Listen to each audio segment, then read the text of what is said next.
One Not me, Piece, just saying. Bleach, Yeah. Naruto, Dragon Ball Z. Whoa. They're all shows. Hello, everybody. Welcome to It's a Long Story, a place where we roll dice, we tell stories, and we don't make our fan base any smaller than it is. We are here with with our awesome and amazing friends that love any and all shows. So everybody in the proper new moon, please take a look at your camera, wave, and say hi. Hi. Hello, welcome. Oh baby, it's gonna be good. Welcome everybody. Nice extra sharp. Thank It's you. really visible. It's awesome.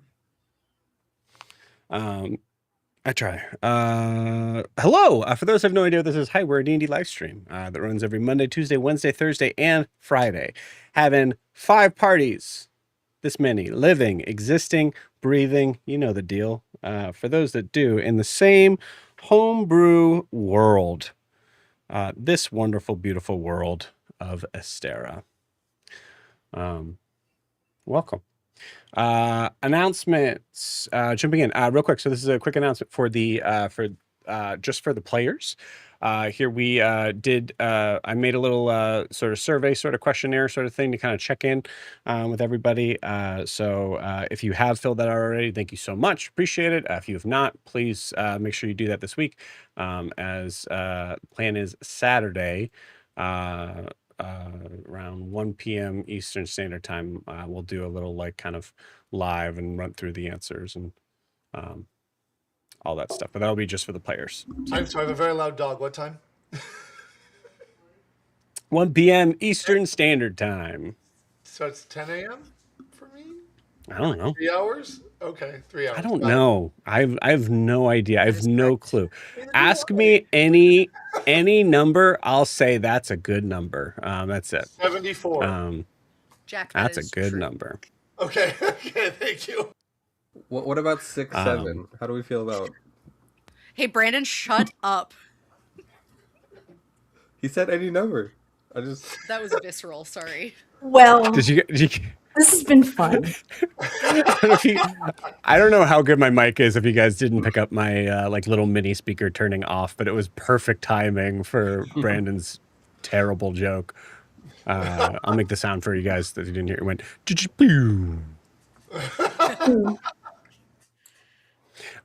if you know which company that is that makes that speaker, get in the comments, because I love that company. It's great. It's almost my name, actually. I just realized. I've never noticed that before.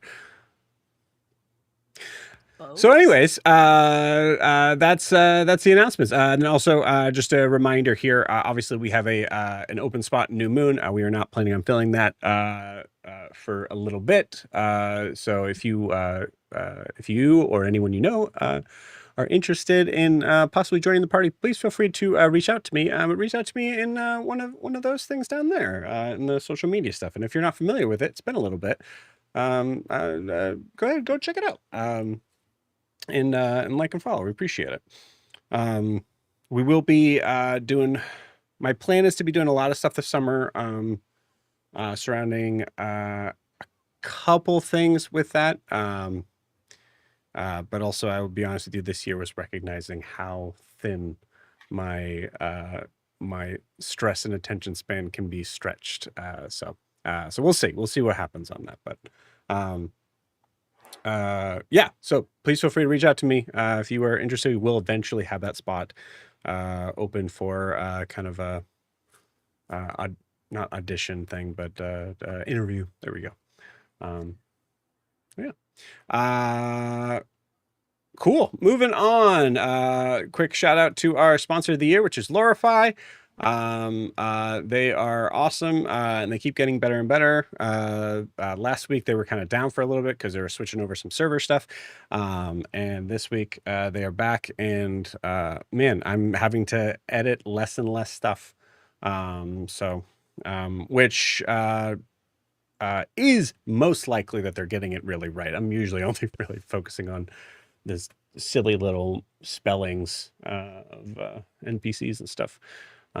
Because at this point I assume that it's right because it normally is. So what is it? It is an AI note-taking tool. It takes the notes for you. So if you have a recorded session, whether that is live with people within arm's reach of you, what is that? What's that like? Or if it's like this on this set, as long as you have a recorded part of that session with the audio, you can plug that into Lorify, and within minutes you'll get a very nice sort of sweet condensed session summary that you can kind of look into and explore a little bit more. This week I was checking out a little bit in the lore maps stuff that they've been working on, and trying to kind of get those little like kind of web. We knew what it was, and now I don't remember what it is, but you know what I'm talking about, the little web ideas sort of thing. So that's a pretty cool feature. There's Discord integration, a bunch of other stuff. So check it out. Go to lorify.ai to find out more information. Thank you, Jordan and team over at Lorify.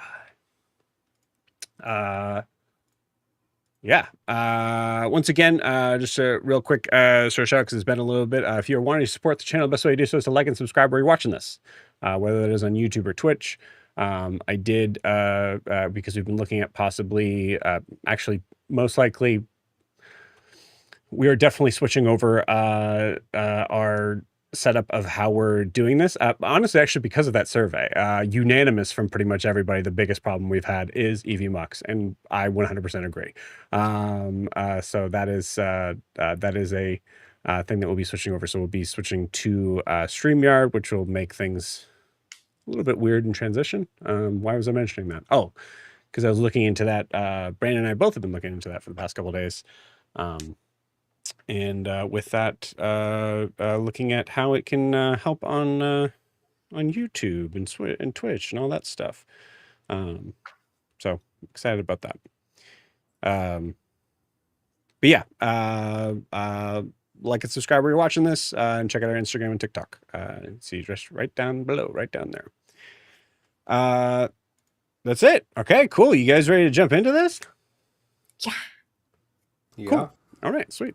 Actually, real quick before we do, just a little teaser sort of thing for those that may when there's a break in between or whatever, they kind of if you might decide you're gonna kind of jump off or whatever, might I recommend sticking around tonight? And that's all I'm gonna say about that. So before we jump into tonight's session, we need to get a recap of where we left off with the party. So Angel, please take it away. Awesome. Okay. Last time on La Luna Nueva, the session begins with a poignant flashback to Tear's Wharf, where Daphne and a disguised missing seek refuge at the Banshee Inn. This memory highlights their deep bond and Missing's long-standing insomnia. Go away, Timo, I'm reading. While revealing the moment, Missing received a mysterious wound that instantly scarred over. The origin, their current green-eyed transformation? Maybe. The scene serves as a stark contrast to the present-day chaos as the memory fades into a brutal confrontation within the same inn, now partially destroyed. Missing descended through the caved-in roof of the... no, not the Banshee Inn. Sorry, Lorify, you messed that up. Oh, dang it. It's Golden Gate. It's Joe's Margaritaville. It's not Joe's. It's Joe's Margaritaville. All right. Glowing with the necrotic energy and having dominated the mind of the party, Sally Danzig.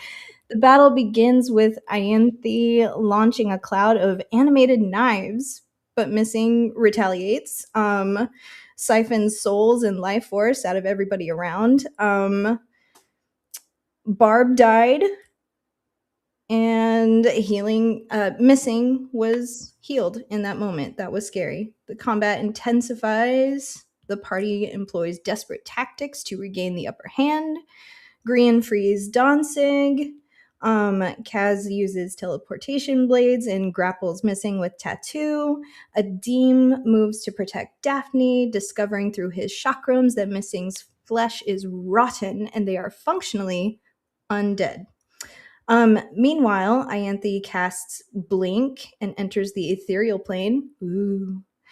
Where she discovers the true second nature of time. the threat, that Missing is being puppeted by a massive skeletal entity. Then our boy Anesh was brought down, and then Prisha as well. And now her fawn guy is free from control and is very angry. And that's where we left off. Hey, Joe. Beautiful. Sorry. What's that fondue? What that fawn do? What that fawn do? What that fawn do? Should I give a recap about the Reckless's game? Yeah. Save it. Yeah, you can do that. No, I love that. Yeah, absolutely. Please. Okay. Do it. Part of the recap for the Reckless game was their local bard car was flying through the skies of Hasamal, looking back and forth from the regular world to the ethereal, and happened upon Ianthe under the effects of a blink spell. Carr and Ianthe had conversation, and he did, I won't say too much, but I will say he did his best to help her, and they exchanged information mid-combat before Carr left. That's still keeping some secrets. Yeah. No, I love that. Yeah, awesome. Beautiful. You know what? Actually, Jack, please take a point of inspiration for that. Okay. I didn't need that, but thank you. I said I'm taking it. I'm taking it and I like it. Yeah. Yes. Also, something, actually, I was going to kind of pull up specific things in this because truthfully, Angel would not have been here for this, as this was quite a long time ago. But in that kind of like flashback of memory stuff, that was in Dare's Wharf. Does anybody remember anything revolving around a certain guild in Dare's Wharf that may have it essentially kind of affected two Missing's eventual rise? Does anybody remember? I remember they were part of the Thieves Guild. Mm-hmm. That's it. Were they always a part of the Thieves Guild? No. Are you talking about Missing in specific? No, Yes. didn't they like take it over? They did. Yeah. They took it over after what seemed like, and this place was called the Belly. Was the actually sort of one of the official names of the guild. But yeah, I believe you guys heard this name a couple times, but it was always in passing because the person had already died. And now I'm having trouble finding it.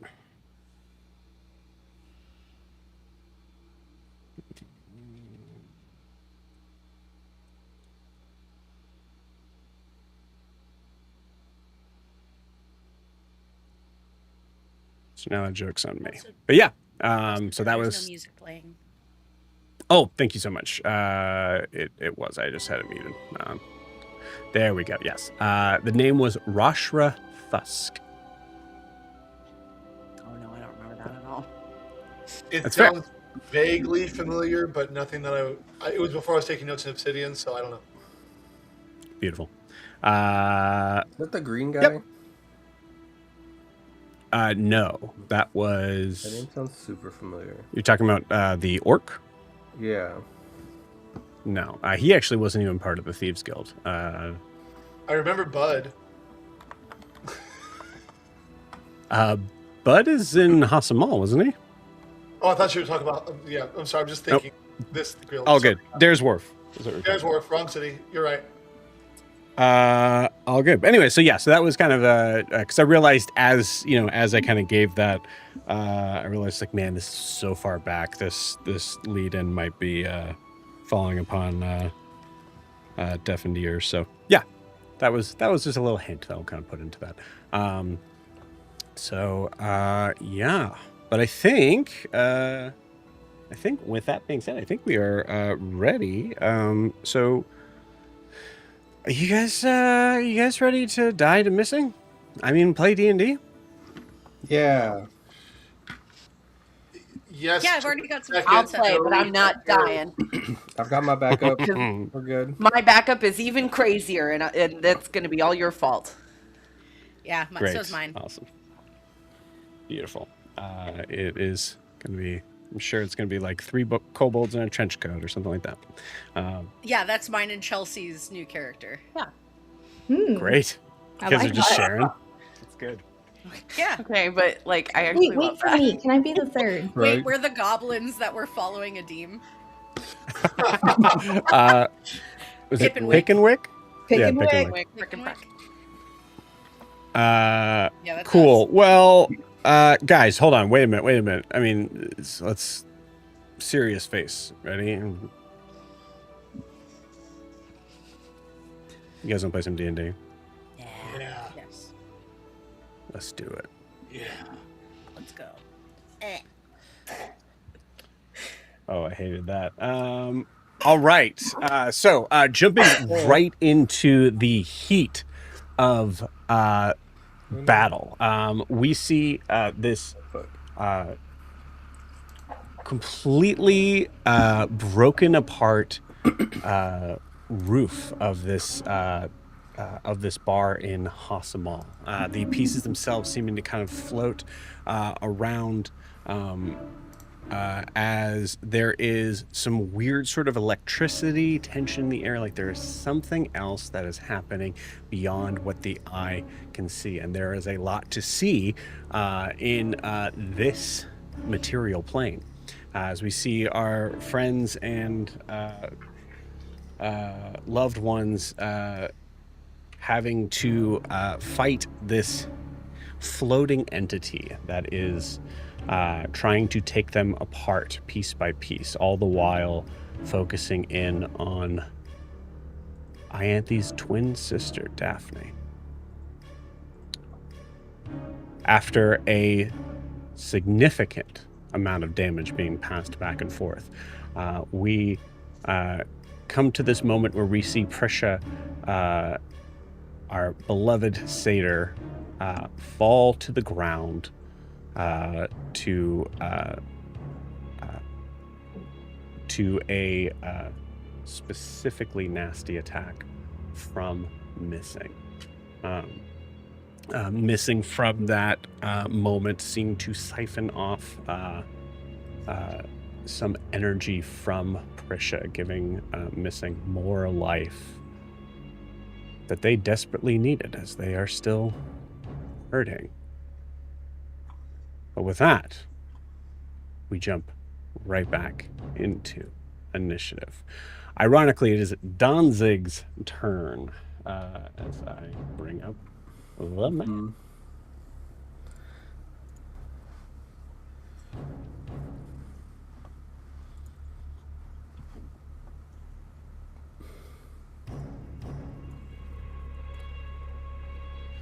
Okay, cool. So we see Danzig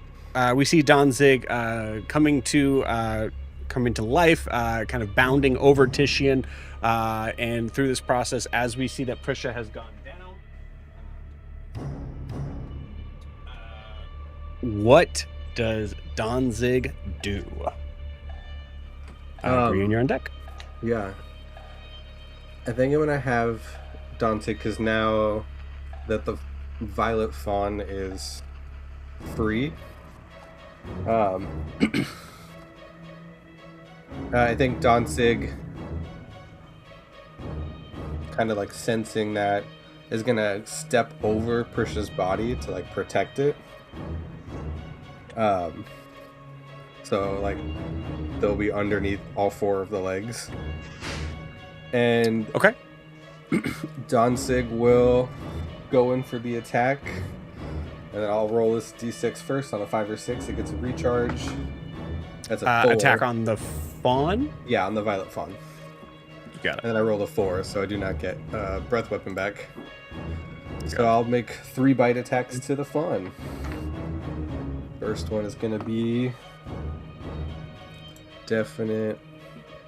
That's my character. That's a 9 to hit, so I don't think that hits. Does not hit. That's a 19 to hit. 19 does hit. Okay. And then the second one is... Damn it. So fucking close. Go ahead and give me the damage from that first. Okay, perfect. It is 2d6 plus 4. Actually, a pretty fucking good roll. It's 11 plus 4, 15 for the first one. 11 plus 15? No. It's 6 plus 5 plus 4, and I couldn't whip my calculator out in time. I believe. What's the total? I don't know. 15. 15. Okay, great. I had to pull my calculator out. It's been a long day. All good. Cool. With a 15 points of damage, as Danzig leaps in and goes to attack this creature. First off, let's look at some of the placement stuff.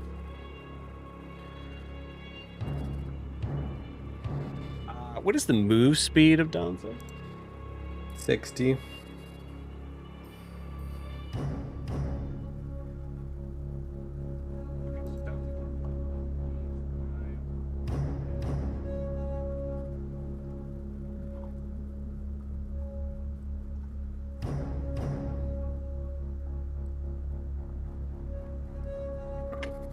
So 40 gets them there. They have to kind of move underneath, as there's this is a large creature, and having to kind of move through the smaller spaces or the medium spaces would be impossible in this moment. Cool. As a reaction, you see we see the violet fawn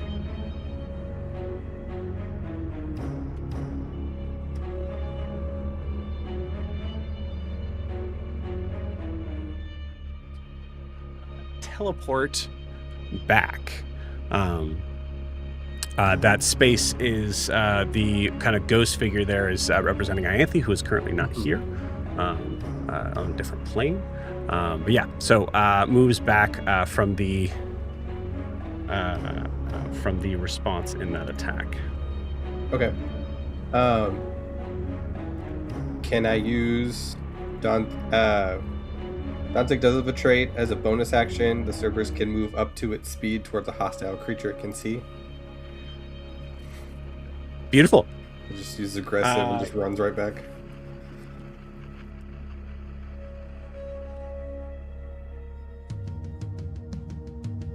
Yes, you can, because Ianthe is technically not there. Sweet. Give that last attack from Danzig. That was a 19 plus 7. That'll hit. It's a 26. Cool. Oh, probably won't do as well as the first one. It does not. It's 13 points of damage. 13 points of damage. How does Danzig want to do this? I think it's just really sad. And I think that, like, the middle one just picks it up and starts to bite it, and they all just kind of, like, fight over it, and it just... Okay. You got it. As this creature is summoned from beyond, you see in this moment it was starting to kind of like creep closer, sort of to Prisha, to handle a promise that has not been currently kept.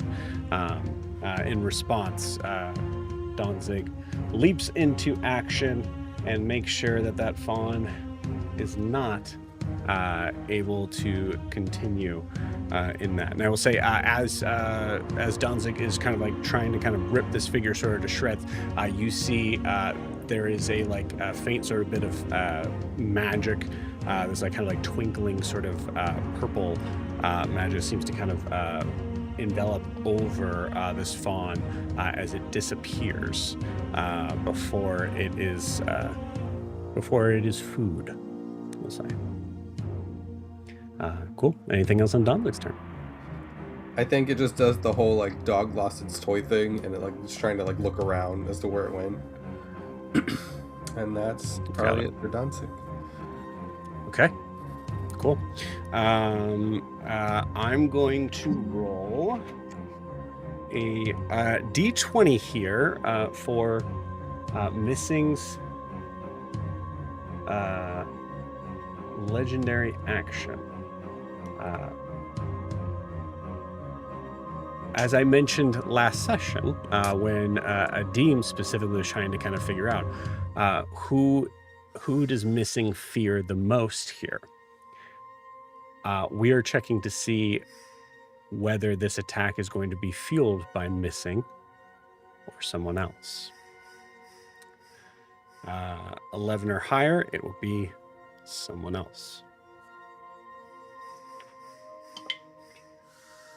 It's a 17 on the die. So as the legendary action before Grian's turn, Grian, you're coming up next. We see Missing's neck and face kind of starts to kind of crack a little bit, as if being momentarily sort of taken over by something else that has been fueling Missing, possibly since Dare's Wharf itself. And you see a hand extend out over Missing, over Prisha's currently unconscious form, and there will be there's going to be an attack on Prisha.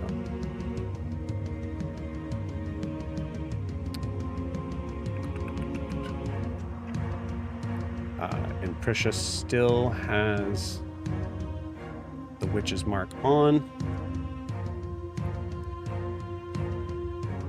Prisha, what is your total max HP? It got covered because she's down. Sorry, the character sheet covered it in favor of death. Yeah, bring her up with like 1 hit point. Let me see. 101. 101. Okay. Just to give you guys kind of a heads up on here, Missing will have a sneak attack if this hits. And if this crits, that means that sneak attack will also crit.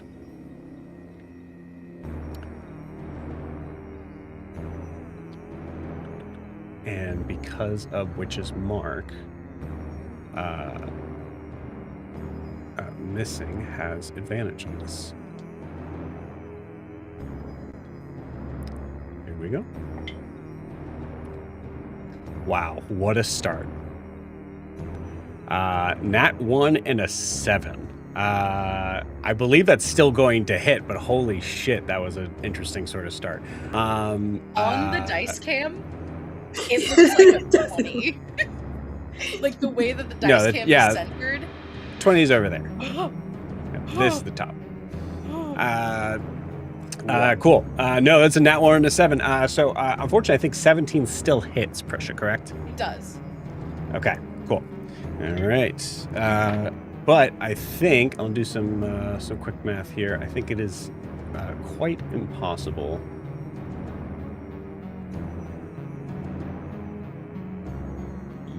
Yes. However, I do need a Constitution saving throw from, which actually, incapacitated. Actions and reactions. All failed exit strength saves. No, you still get to have a con save. Even being unconscious. Yep. Okay. So, Prisha, go ahead and give me that con save. 25. Beautiful. Awesome. So as this last shot, I'll say with that nat 1, it seems like Missing may actually be trying to kind of continue to sort of, you see Missing just seemingly like having a hard time controlling their body. As you see their face kind of just contort in sort of a weird way, and you see that skull seems to kind of reverberate over their face and moving in and out like a wave. As Missing sends out the needle that still seems to pierce into Prisha, but does not seem to hit a specific sort of artery that would cause the bleeding condition. Again, does Prisha have blood? Prisha has a bleeding condition possibility. We'll say that. Okay. But yeah. Okay. With that, Prisha, that is 1 failed death save. Cool. Awesome. Great. But that is the end of Missing's legendary action. It is now Grian's turn. Okay.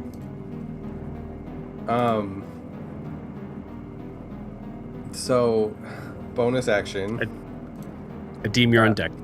Yeah. So, bonus action is going to use my last remaining 4d6, and I'm going to Healing Light on Prisha for 13 points of healing. Bring them back up. 60-foot range on that? Correct. Okay. Yeah, you're good. Is that halved? No, because it's Healing Light. It's one of the only things I can heal undead. Great. So. Great. Yeah. And then what's my distance from Missing? Missing is 20 feet up in the air. So as you, first off, Green, as you send that healing light, Prisha, I don't believe you necessarily sort of breathe. So what is your immediate sort of reaction as you have come close to a death that will be a permanent fixture for you?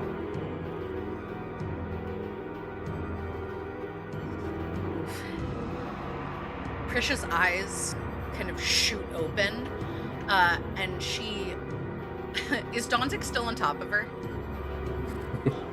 I think he's next to her. No, he had to jump off of you. Okay. Yeah, her eyes shoot open, and I think there's, like, the tinge of the green magic, like, that she just kind of has, as she, like, sits up and puts her hand out, looking for her staff, and touches Donzik instead. Okay. You got it. Okay, cool. Green, to answer your question, you're about 60 feet away, actually. That's all I need. And then just remind me, Missing is grappled by Elo and Kaz, right? I believe just Kaz, technically. But yes, still in the grapple condition. Okay.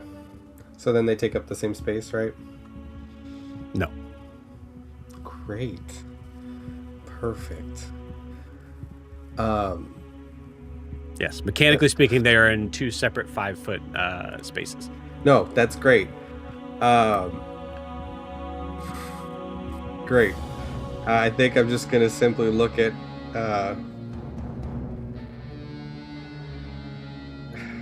I'm just gonna look at him and just say, "Hey, asshole, I think you forgot that here, I'm the biggest fucking ray of sunshine you'll ever see. And I'm gonna hit him with Sunbeam, which is a con save of 16. This is a spell, correct? Correct. Okay. As the moment is flashing before Missing's eyes and recognizing that there is a very good possibility that they are not going to be able to survive this blast, counterspell. But they're going to have to roll for it, I believe. What level is Sunbeam? 6. 6. Okay. It's like 11 plus 6, so the DC is like 17, right? I'm double checking. That's 10 plus spell level, so DC is 16.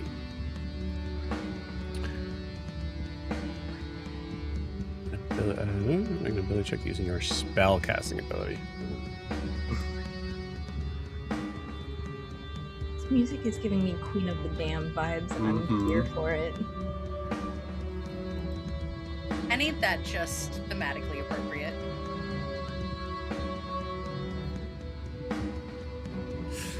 Okay. Missing has +5 to this roll. So anything above an 11. Yep, 11 or higher. Actually, I will say an 11 will go to the player. So, right? This is, 16, yeah. So we will say it has to be at 12 or higher for Missing to be able to negate this powerful spell that Grian is sending. Here we go. That's another 7. All right. Grian, I believe, looking at Sunbeam, I don't believe there is a possibility that Missing is going to be able to survive this. Unless he's got like, 6 HP is like the bare minimum. So. I mean, I could roll all one. Oh, yeah, that's true. Yeah, go for it. I could be that shitty. So it's 68. Yep. So you could roll. You could roll 8 damage. That's definitely not what I rolled. But calculator. Actually, I'm glad you brought that up. There's still a possibility to survive this. So it's 24 damage on the die, so not a whole lot. Rolled low. But I'm also going, because I've only got a couple rounds with it left, I'm adding in my 4 points of radiant damage that I get with my wings, plus another 4 that I get from my Boon of Stored Sun magic, making it a grand total of 32. All right, And it's all 32 I believe. with 21 points of health left. Grian, how do you want to do this? Fuck. I think I just look at. I think while determined and just shooting this sunlight at him that comes from this like sun crystal on his chest, I think that as it fades, I just look at Daphne and I give her like this biggest look of like, I'm sorry. And I don't know if she can see it, but yeah, no, I think as you start to kind of pull that back, you see. Actually, I'll roll for it. Yeah, Missing catches your. Daphne catches your eye, and you see that she has tears in her eyes, but she is not. She's not giving a. She's not giving a no, and she's not giving a yes. She's just staring at you.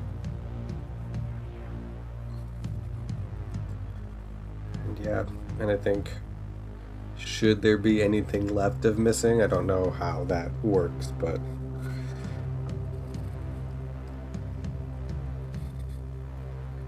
yeah. Oh, this is Sunbeam, Mm-hmm. right? Yeah.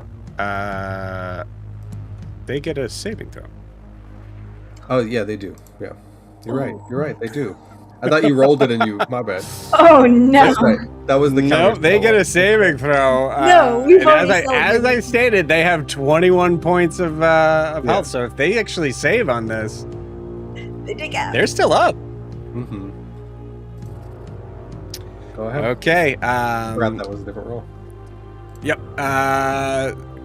Good thing I looked at that. Okay. 16 con. So, 16 con. Got it. They have a. Oh my gosh, this would have been very annoying for me to not notice.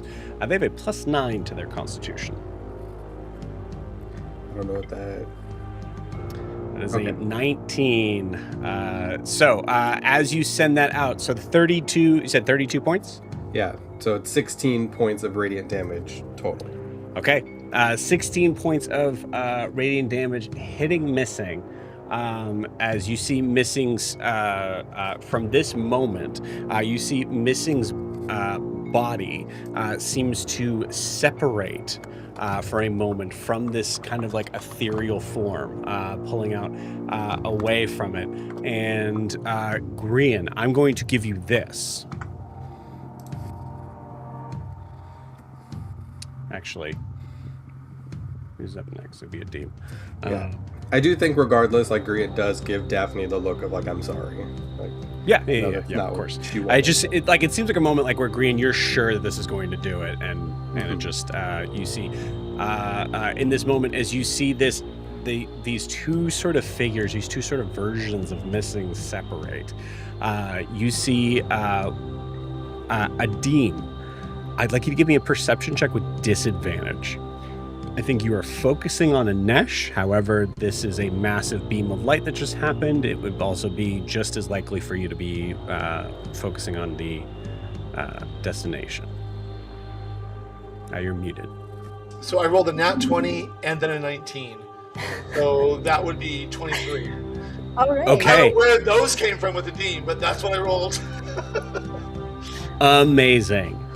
With a 23, Adim, you look up and you see this figure like full on this version of Missing that seemed to get knocked out of their own body, and you see that they are kind of like they are like sort of shining a little bit and giving this sort of sense of like etherealness to it that to Adim doesn't really necessarily mean anything, but you see that the other like the real Missing is like knocked out, like eyes kind of go out for a second, but the Missing that locks eyes with you, Adim, just looks at you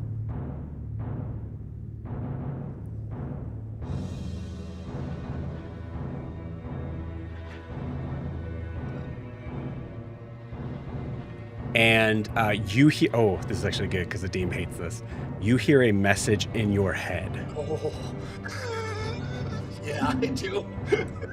from Missing that says, "Don't let me come back," which was in Missing's original accent, because Missing originally sounded completely different. You hear that, Adim, and you know that sounded like the Missing you met. Okay.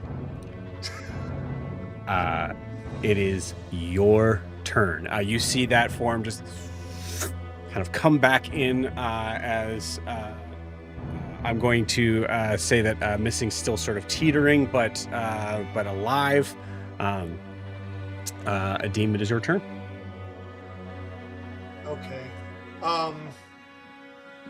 What kind of action will it take for me to pull the needle from Anesh? I would say these are like kind of like, this would be like a style sort of thing, like, because technically, mechanically, you could just throw your chakram. So I'm going to say, you just tell me what you're doing, and we're going to say this is what happens. Okay, so I have my regular action, which is 3 attacks. I've got my hasted action, which gives me a 4th, and I have a quick toss, which will give me the 5th. I'll tell you what. So I want to know which, because I also want to stabilize Anesh. Sure. I know that. I will give you advantage on this attack to take away 3 of those attacks. Your call.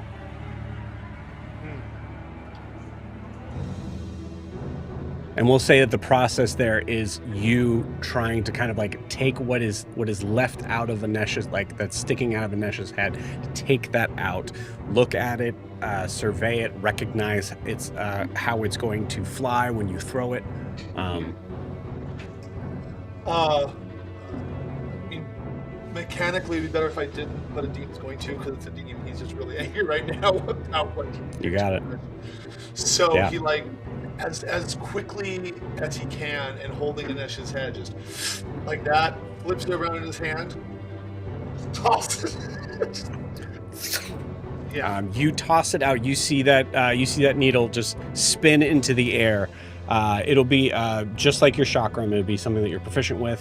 So it's the same roll to hit Okay. with advantage. I need to check something real quick. I was looking for it before we spoke, and to make sure that I can do this, because I think I can. Let me see.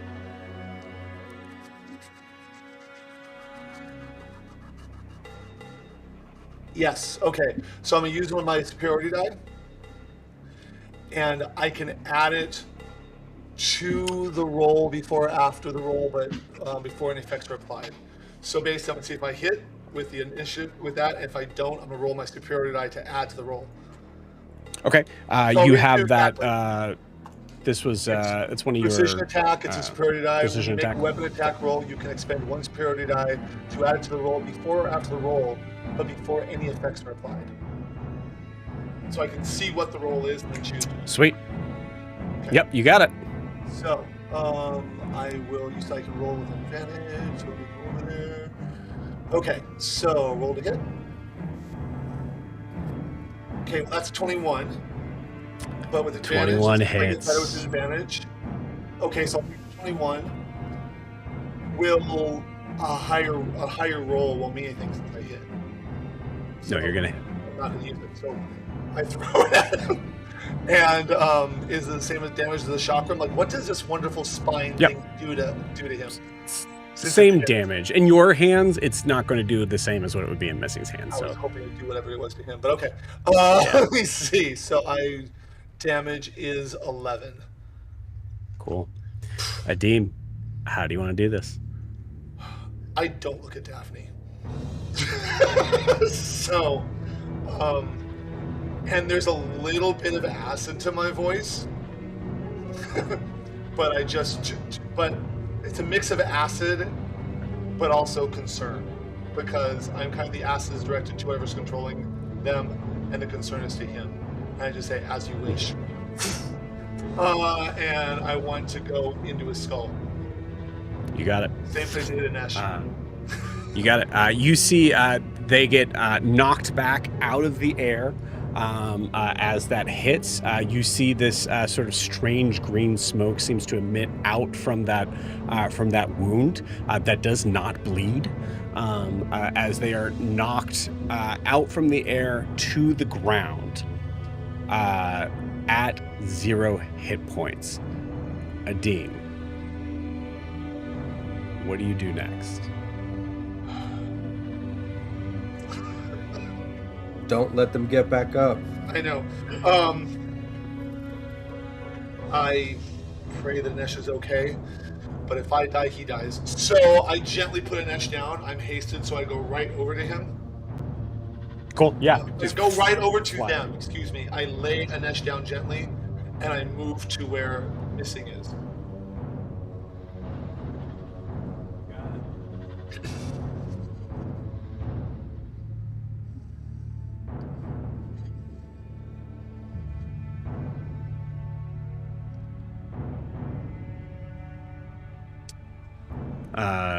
Cool. Adim, as you run up to the body, you see Missing's eyes are closed.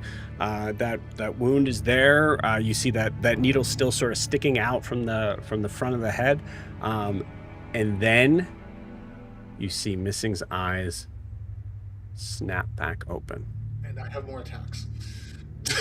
So, What would you like to do? Yeah.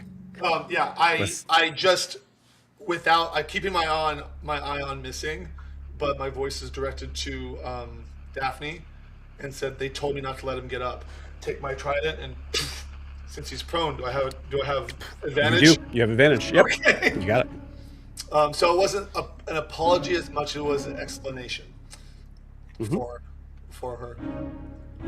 Let me see. That's probably a miss, but so I have a 16 as my highest. I'm assuming that doesn't hit. 16 does not hit, unfortunately. But because my precision attack, I'll spend this. Yeah, go ahead and add that precision attack. Yeah. So please add 6 to it, making it. That'll do it. So I'll use that spirit. And then I believe when I do that, I don't add it. Just to attack. I don't do any extra damage, right? Let me check. You don't have to worry about damage. Missing came back up with 1 hit point. So, Okay, Adim, how do you make sure Missing stays down? I'm gonna put it right through where I believe Missing's heart to be, and hard enough that the trident, the spikes of the trident go through the floor, and the connection of them go through Missing's chest. So I like everything I have, just like stay down. Cool. You send that in. You see Missing's body just kind of caves in from that attack. You see that there's you actually notice that like stabbing them in the chest. You notice that they're like that solar plexus sort of piece of this like coming around from the ribs and connecting through seems to crack under the pressure, which tells you more than likely it seems that Missing's body was decaying. But as Missing seems to breathe their final breath, I'm gonna roll.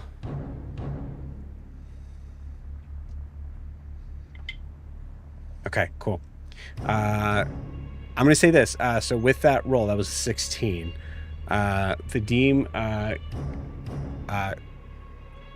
catching their sort of like final breath, and I'm gonna actually give this to Daphne, and I'm gonna actually ask Chelsea if you're up for it. Does Daphne say anything to Missing? Ooh, good question.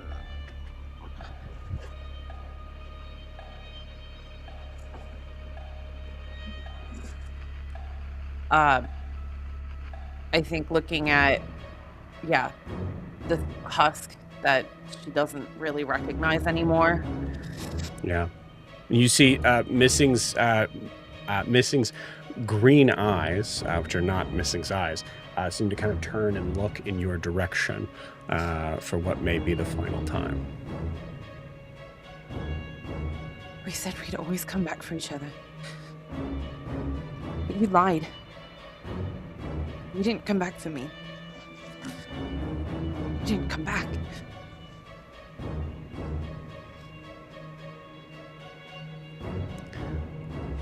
With that, you hear this sound of this shrieking, this horrible shrieking sound come out from Missing's mouth as you see this figure trying to angrily try to kind of maneuver themselves sort of back up. And Adim, you can just do a final sort of twist if you'd like. Yeah, I'm over this. But in respect for Daphne, and also in respect for the Missing that told me not to let them up. You know, you just for the Missing, I remember. And also for Titian, like, no, I'm sorry, Titian couldn't do it, but I'll do it for him. Yeah. If I have to, I have a quick toss. I'll back up 20 feet and throw something. You're good. Okay, I'll just keep on hitting him. There is a moment, Adim, as you look. How many times do you have to kill this creature? And there's a pause. And in that pause, you see Ianthe blip back into form.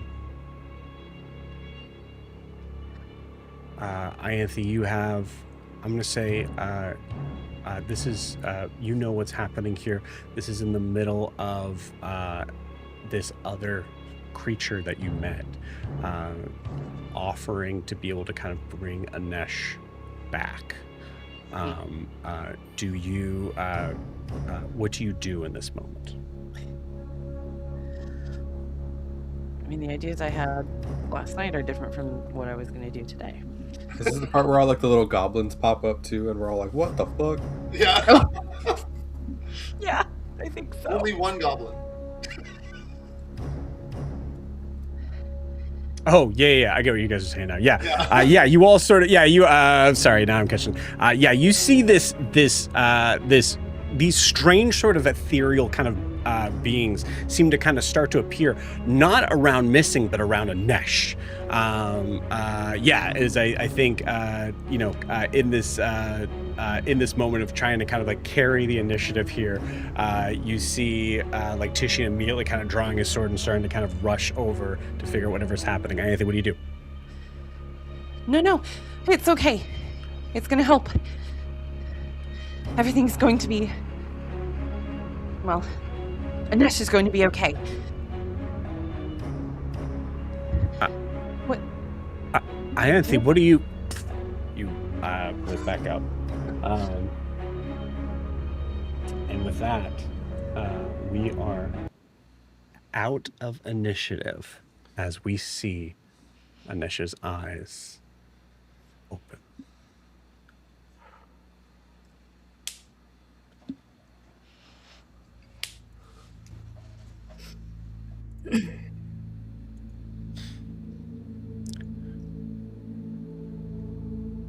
What happened? A demon is right there, just like sliding into him and holding him. Like, oh my god, just like he full on embraces you, but then also you see him. He kind of like grabs your chakram out from your belt and starts to kind of extend it out, like holding you, trying to kind of figure out what's going on. Yeah, everything seems to be over.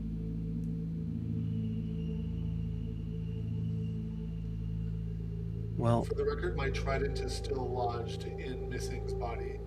Almost over. So...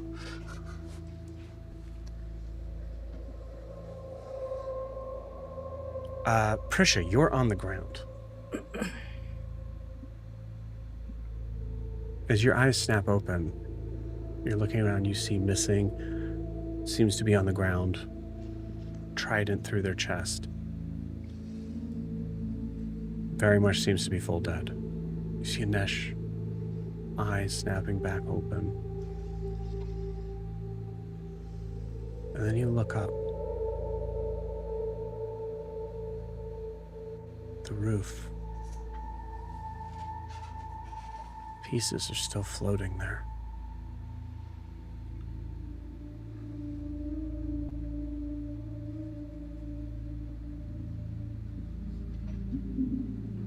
You guys have the seat? Prisha is going to... so when Missing died... on the ground, yeah? Missing seems to be fully dead with a trident stuck through their chest, yeah. Okay, into the ground. Okay, so Prisha is going to kind of crawl over towards Missing. And she doesn't know how she does it. She doesn't know how the disruption comes through her, like Ostial's disruption. But she's going to lift Missing's head into her lap and just put her hands on their like face really hard on keeping whatever that is out of Missing any further, like desecrating this person anymore. Okay.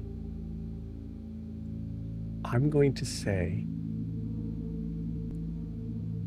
what you want to have happen is going to happen no matter what. But I'm going to ask Prisha to give me one more Constitution saving throw.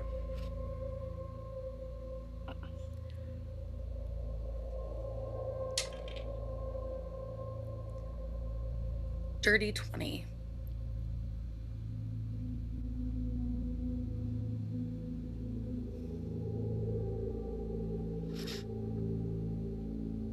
Prisha, with the dirty 20, I believe Prisha is not interested in connecting with whatever this figure is.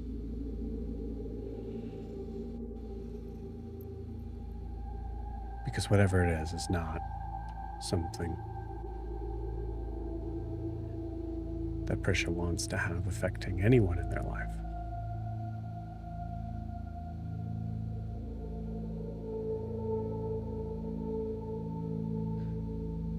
So as you feel this moment, this strange kind of pulsating sort of energy that is slowly kind of disappearing and decaying from Missing's face,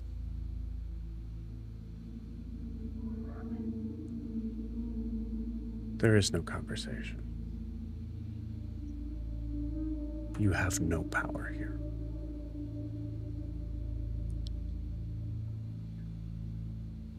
And you close Missing's eyes. And you feel whatever this is, whatever this connection is, breaks for good.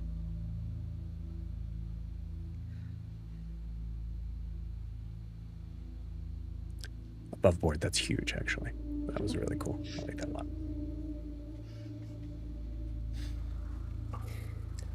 As that happens, you see...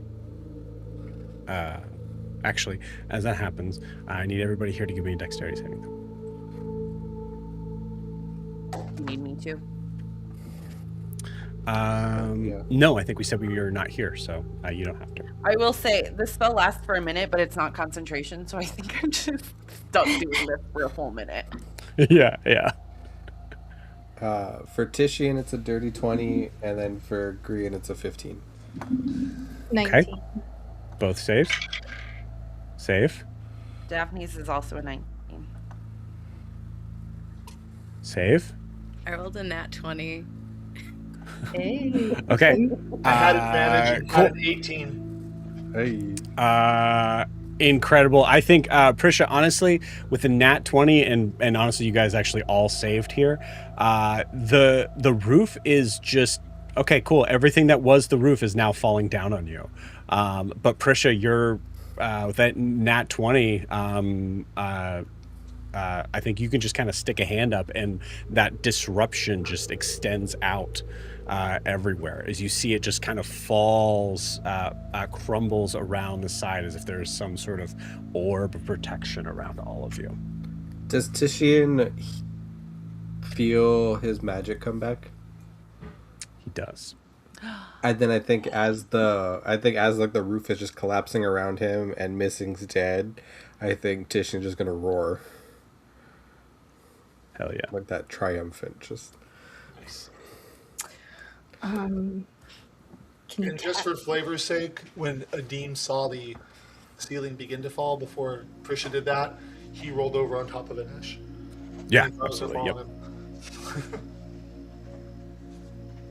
him. Cass, you're gonna say something. Can Kaz go to the door, see if all of the noise and stuff has it started attracting people? Good question. Yeah. Go ahead and give me a perception check. You got it.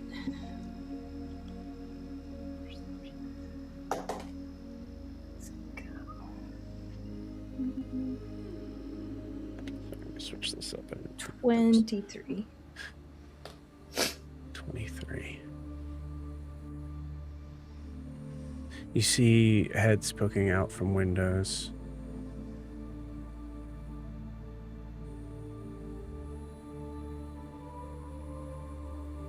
They're all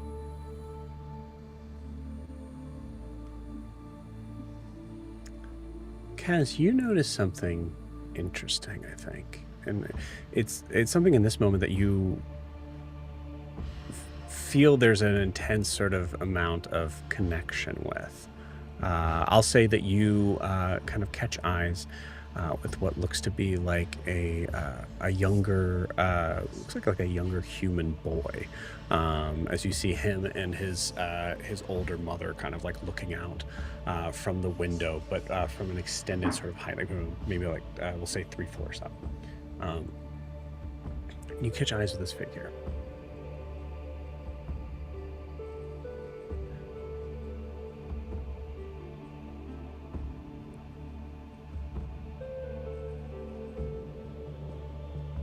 No one was in the street.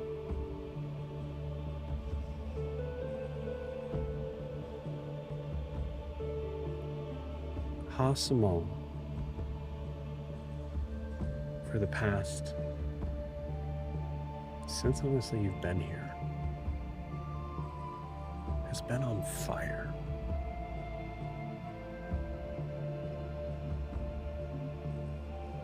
And I think you're realizing in this moment that most of his citizens are too terrified to leave their house.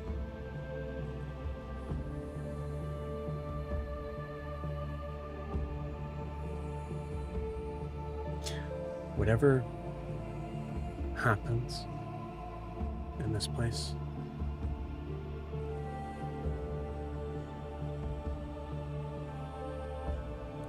needs to be handled quickly.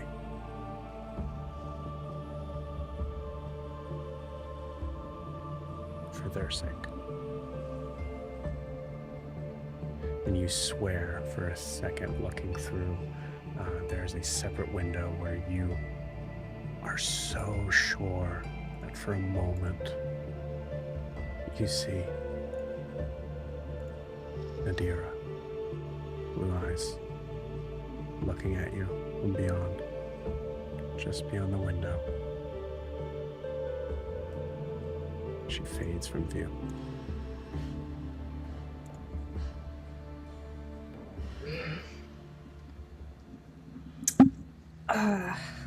Locking eyes with the little boy, I'm gonna give him like a little like it's okay nod, kind of like a go back inside. Turn back around to everybody in here. Is everyone okay? We need to move.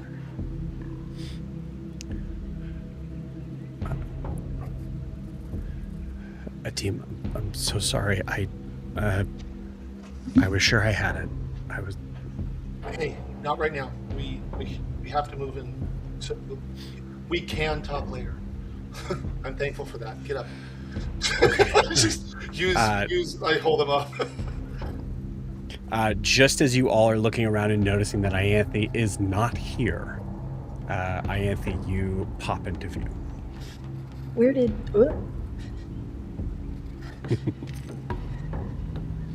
Sobbing. Oh yeah. Where did Positively you go? sobbing. Are you okay?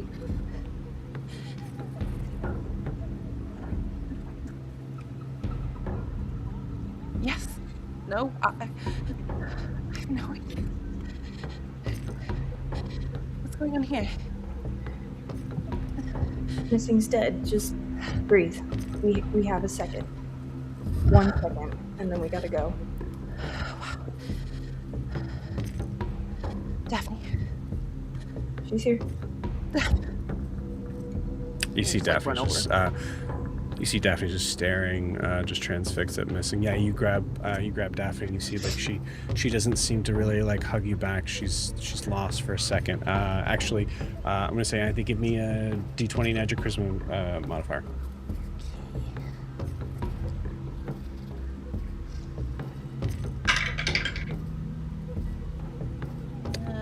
It's a 10. Okay. With a 10, you do not seem to be able to kind of break Daphne out of this. Daphne is just transfixed in this moment. Daphne, are you okay? Are you hurt? Look at me. You don't look hurt. I'm fine.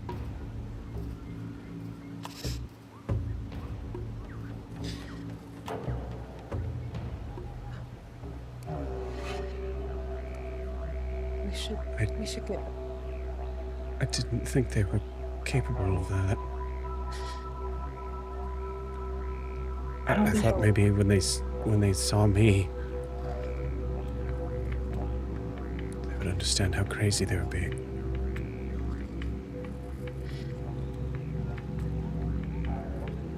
For those that are in the middle of this fight, you realize that Daphne has no idea what was happening.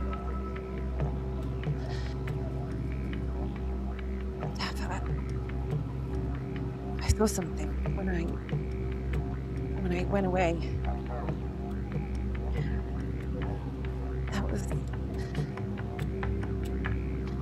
It was missing, but it wasn't. It was being controlled by something else, something terrifying and evil. I have no idea what it was, and I don't know how they found it. Prisha, hearing that, you recognize someone else found a small sort of connection there. You didn't see what Ianthe saw, but you felt something. Adim, you notice within that last hit from Green, there was definitely something that was connecting there. So in that regard, I think you guys would, I assume you guys would kind of like speak up here. Well, yeah, now that she says, I'll use my haste to walk over and say to Daphne, sorry, as I retrieve the trident, because I have to, but then I'm like, missing went into my head at the very end, and they told me to not let them get back up. There was something else controlling them. So I'm sorry what I did, but I did what they asked me to do. What do you mean, something? I don't know, there was when I hit him the last time before he went down, it was like he got separated from themselves. And then they reached into my head and said, don't let me get back up. That's why I said, as you wish, when I knocked him down.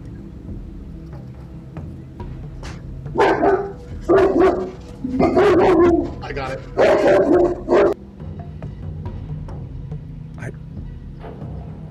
I don't, Prisha, you see Daphne kind of like looks at you for like further explanation here. I don't understand. So this wasn't missing at all? I think it probably started as missing. It didn't end that way. But there was enough of missing at the very end to stop themselves. Or to at least convince us to stop it. Daphne, when I told them to stand down, when I put the knife to your throat, sorry, by the way, I think that was probably missing. But I don't think what happened after was.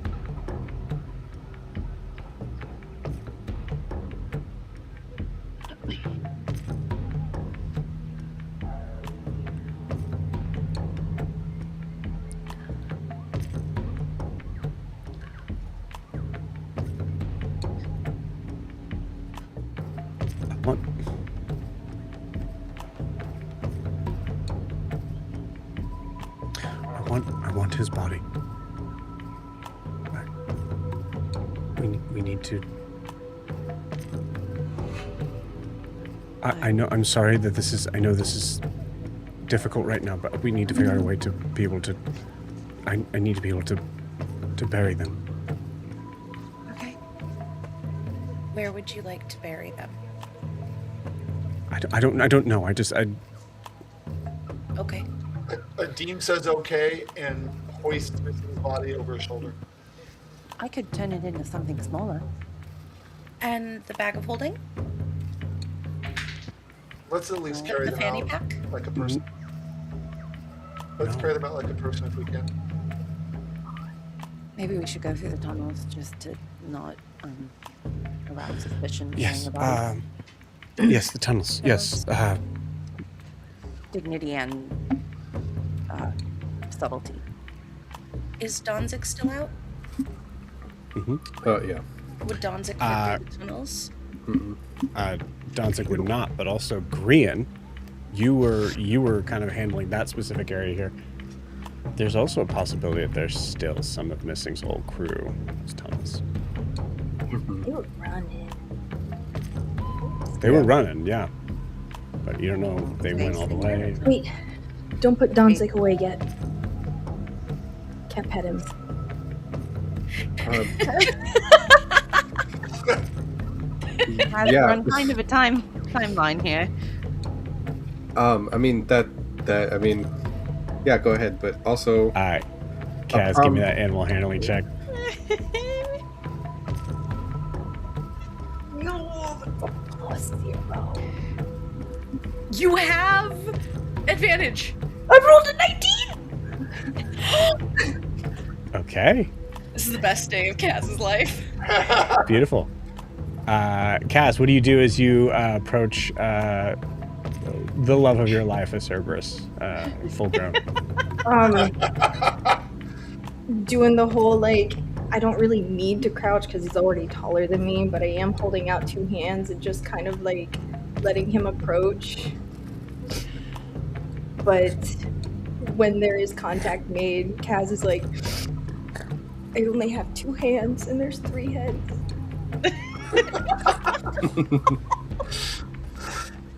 Oh my god. You I'll go see grip Donzig's other head. beautiful. Yeah, you go. You see the middle head. Kaz seems to kind of push into your hands and into your head as you feel your whole body gets lifted slightly under this immense strength from this creature. He's kind of like resting on top of its mane like this. Okay, but real, we gotta go, guys. Okay, so while that was going on, as that was starting, a demon looks and sees where this is going, and looks to Nesh and says, "Are you going to be okay for a second?" Yeah. Good. I don't know why, but yeah. And he goes from holding Anesh up to putting his hand over Anesh's shoulder and lets the haste down. He just goes, "Oh." Yes. Like, yep. Yeah. I was gonna say that's gonna come up real soon. So yeah. So and you see Anesh all of a sudden just okay, yeah. And I'm also in the other arm. I'm carrying. Yeah. I'm like, oh god. Okay. Anesh rolls in that one. Anesh falls over. Okay. Oh. That's fine. I'll unobtrusively cuddle with him for a second while the haste is wearing off. Yep. Oh my god. And then Missing's dead body. Yes. Why not? And then while that's happening, like Kaz is walking over and Grian's like, "A promise is a promise. Tishy, I need your ring. I need to check on Ida."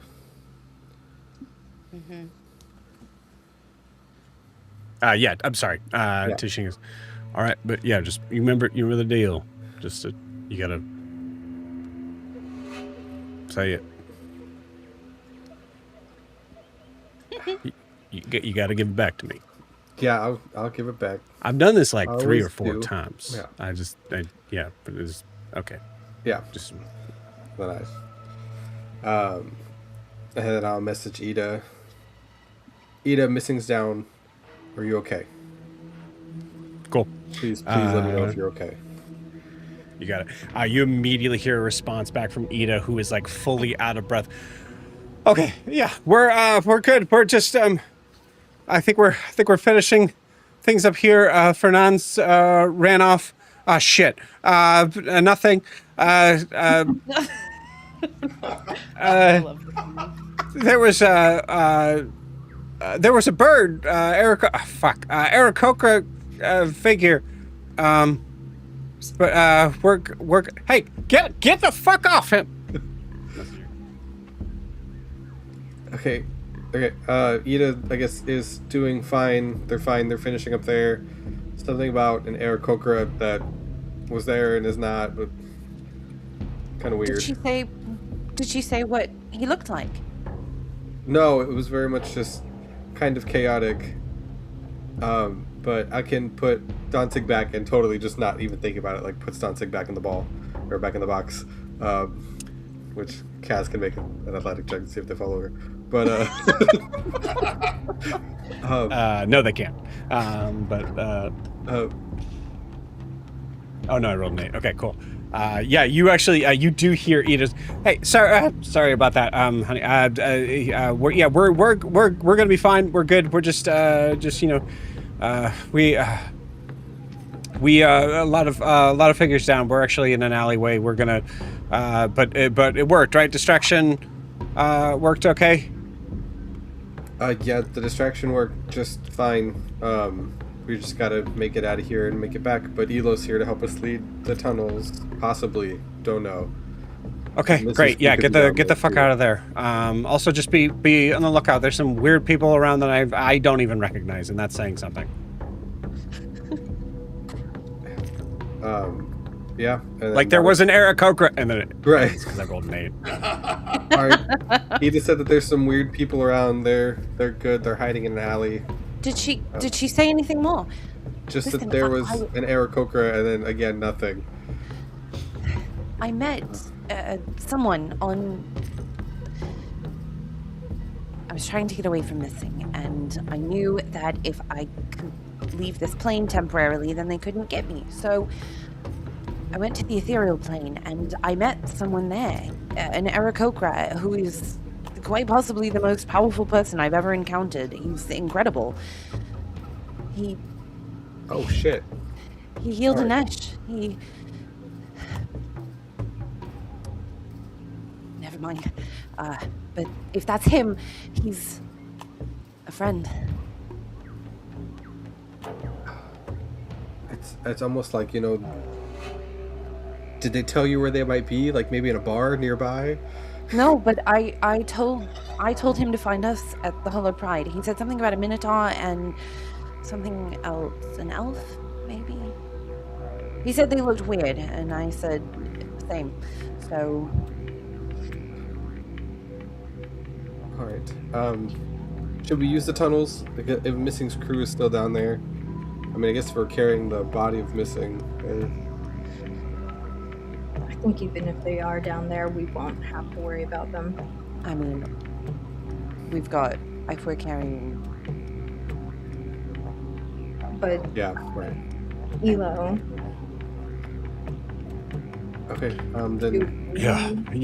Yeah. Sorry, I just come down from the. You see, Elo just pops up from behind a table, and you see there's just like blood on his lips. Yeah. Good.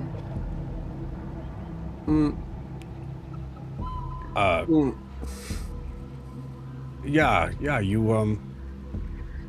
The said bar. you guys were cool with it. Yeah. Mm-hmm.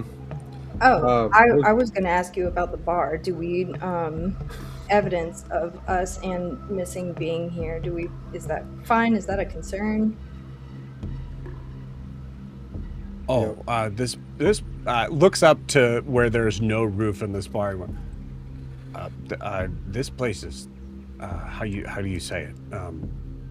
A Fuck. fixer-upper. Yeah. Okay. Or that too. Okay. Well, tunnels. We gotta go. Tunnels. Let's go. Yeah. Okay. All right. Yeah. And with that, you guys start to try to head into the tunnels. As you do, okay, cool. Give me a marching order, please. I don't know where. Daphne's probably near Missing's body, and I'm near Daphne. Prisha is also near Daph. No. Prisha. Adim has the body, yeah? Unless somebody else wants to carry it, yes. And so I'm guessing I'm not in front. Actually, I'm in front. Titian could probably carry it. I'll say I can be in front because I still have total hit points. Okay. And behind Elo, who's I probably also have leading total us. hit points since I have Missing body. Kaz is going to use False Life to give himself some more bonus and basically be at full health, and he's going to be more towards the front. Okay, so do you want to be behind? So we'll say that Grian, you're in the front here, just for the sake of what's coming up here. Elo can be directly behind you, kind of like trying to kind of guide as much as he can. This is an area of the tunnels that are not as familiar to him.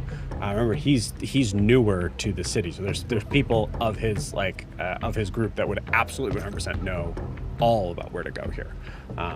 But without the map here, he's going to be a little bit lost as well. So Kaz, you could be either in front or behind Grian or behind Elo. Either or, and I think Kaz still has the maps that they updated. I don't know if it included this tunnel, but it was the Hollow Pride's tunnel maps. If you were carrying their maps, I would say, unless you want to roll a sleight of hand check to like try to steal them, they would have wanted them back.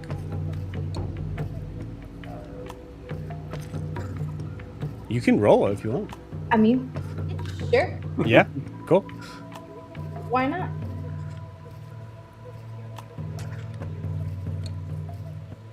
Uh, 15. 15? Okay. No, that's 4. Cool. Awesome. Yeah, no one seems to know where the maps are. Kaz, as you just kind of like pull them out. Do you want to be behind Elo or behind Grian? I'll be behind Elo since I've got his acquired maps. Okay, cool.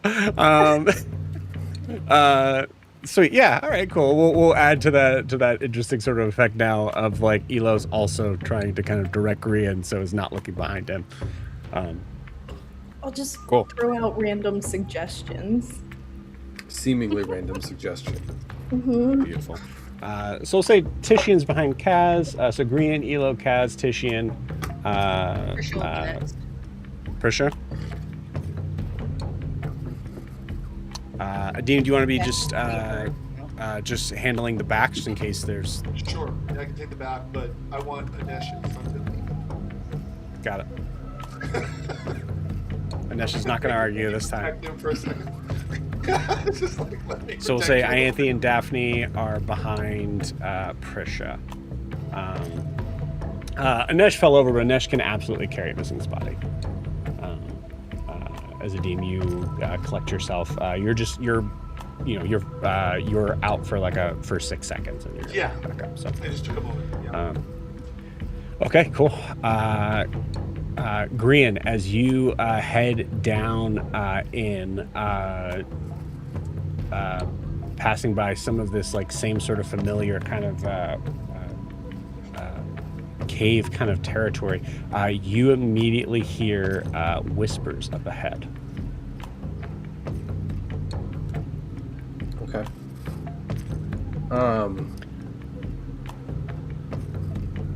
I will Rocky Talkie everybody, and Okay. I mean, they're right behind you. I was just to keep it quiet because if I can hear them whisper, they could probably hear me whisper. Would be like, hey guys, I hear whispers up ahead. Just be prepared to go again. Cool. To clarify, you would also be whispering into the Rocky Talkie. Correct. Cool. So just to make sure that we're on the same page on that. Okay, cool. Go ahead and give me a stealth check if you would. Oof, group or just me?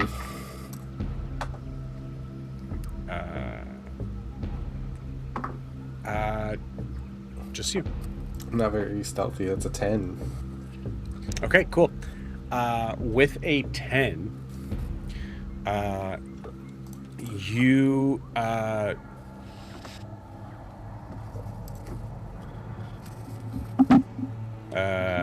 okay. Cool. With a 10, you are immediately hearing these voices. Oh, what is, you hear that? Okay, they're finally in. Okay, now we can get them. And then Grian, you see, you hear a couple of these like sort of gruff voices just start shouting out things like, "We got you now, fuckers!"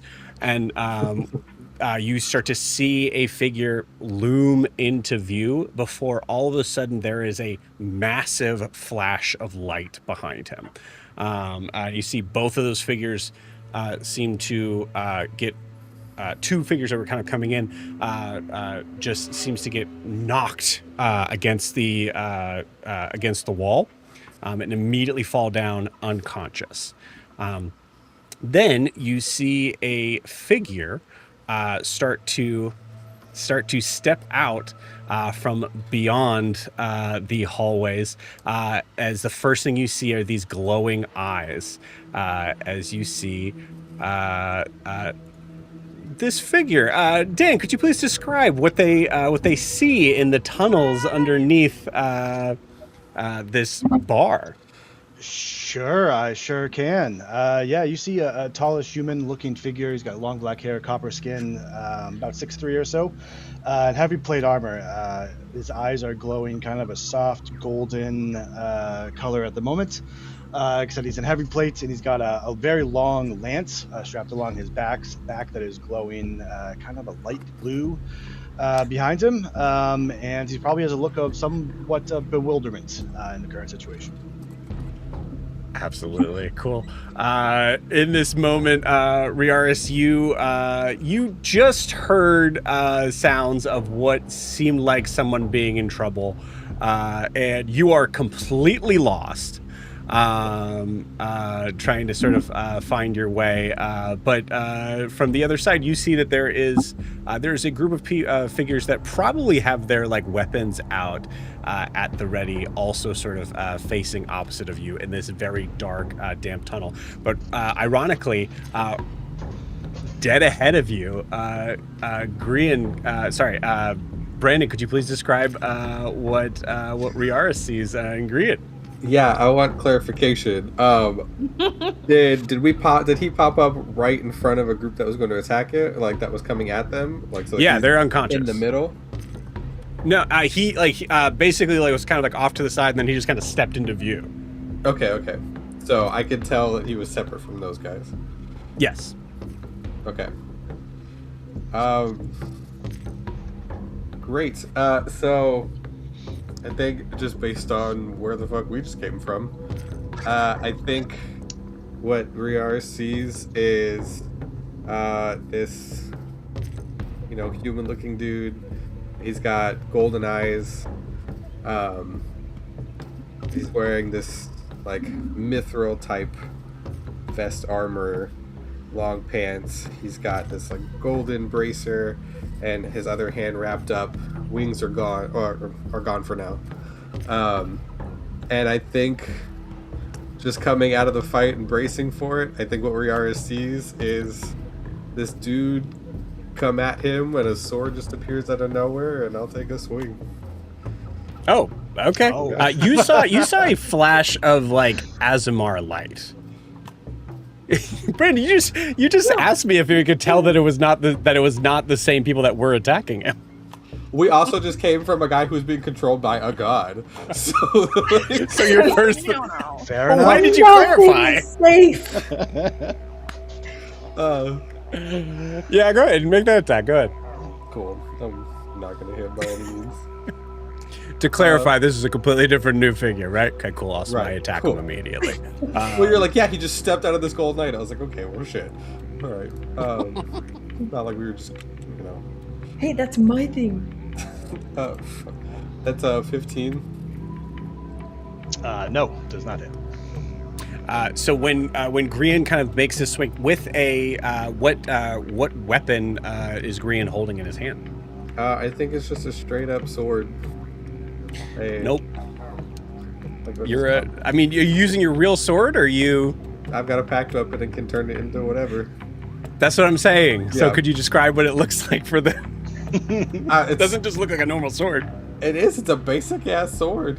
But I think what Riars would see would be the Kopesh, and then it transforms into a long sword. And, okay. Yeah. I always pictured it as being just this weapon of light that just changes into different shapes. So this is news to me. I would this love this ostentatious. straight up. Green's had the same weapon since you started. No, I realized that, but Yeah.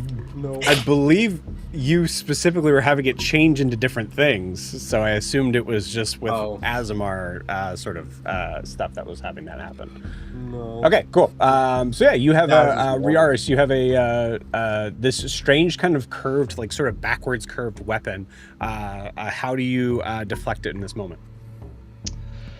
I think the quickest thing for Yaris is not his lance actually, but one of the hand axes that he's using off, and I think I just pull it right up from my belt. And I think there's a moment of almost, it's like instinctual, as I'm really just kind of like, I was gonna say something, but then I'm just kind of, I'm not making it sound the way it is, but I'm kind of getting lost in Grian's eyes of like, wait a second, why are your eyes glowing? My eyes, what is that? As you attack, I just kind of put it there, and I think I'm just kind of holding it off or whatever, looking at Grian.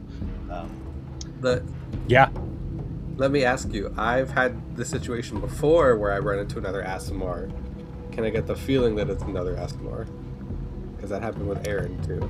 I would like both of you to give me either nature or religion checks. Oh, fuck, Jesus. Oh. Be the one time I don't fail. It's a 9. Cool. Natural 1. Oh God. Beautiful. Awesome. Grian, you think there's a possibility that there is. I think with a 9, you're not sure. Riaris with a natural 1. Dan, I think you might know where this is going, but I'm going to explain it anyways. You've had multiple instances where you've seen different versions of yourself. You think there's a possibility this is a version of yourself that somehow is able to now physically attack you. It's a new twist. It's not great. Yeah. I'm going to say everybody roll initiative. Oh no. I was like, everyone else, feel free to step in here.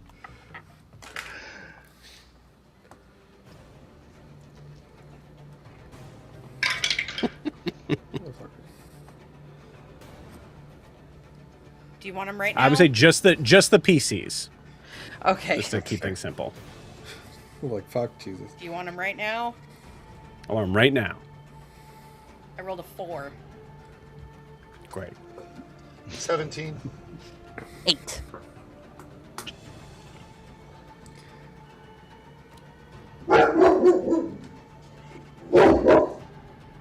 Kaz? 13. 13. Grian? It's a dirty 20. Thank you. 30, God, 20. Woody. I know. Brandon, this was your choice. Full I on. know. Riaris, Somebody what'd you stop me. Not above that. I got an 11. get? 11. Okay. Cool. Yeah, Green, you take a Riaris full... alone? What? Is Riaris alone? Riaris seems to be alone, yes. Damn, okay. Yep. Riaris took out 2 figures that you guys know for sure were going to go and attack you. And Green is like, fuck this. Nope, I'm going to kill everybody. And just full on went swinging on Riaris, which you see Green continue to do. Green, is your turn. Like stupid decisions. DM, you're on deck. I think I will. Again, to clarify, Green, you're not sure with a 9. Yeah. I think if you allow me flavor-wise to make myself seem bigger, I'll go ahead and like my wings as far as like bonus damage are done. But I'll kind of like put them out and I will just we don't have time to do this again, and I'll swing again at Riaris. Okay.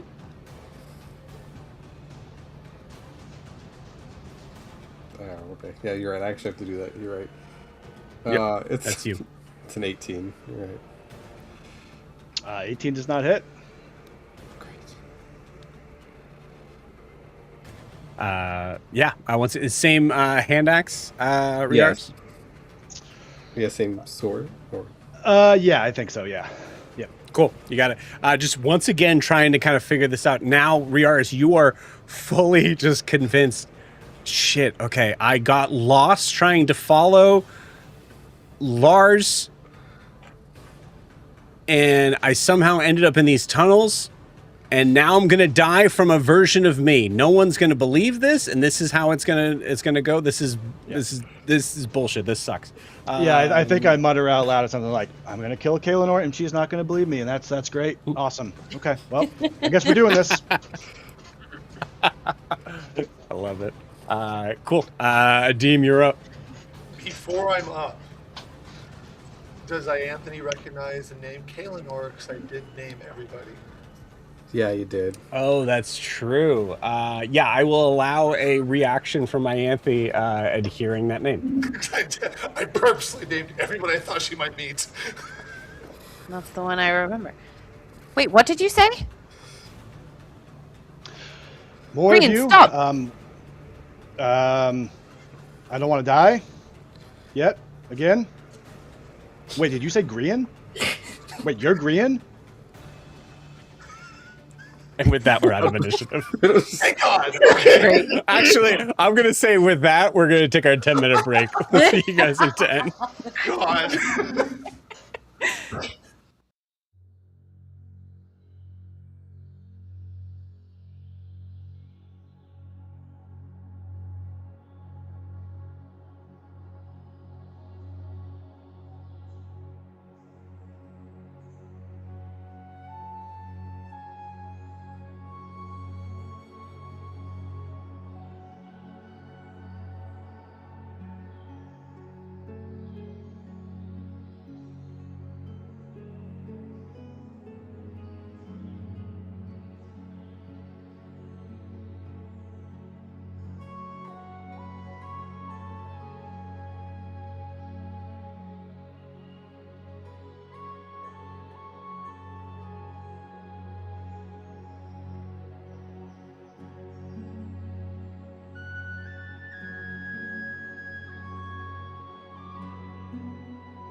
Are you?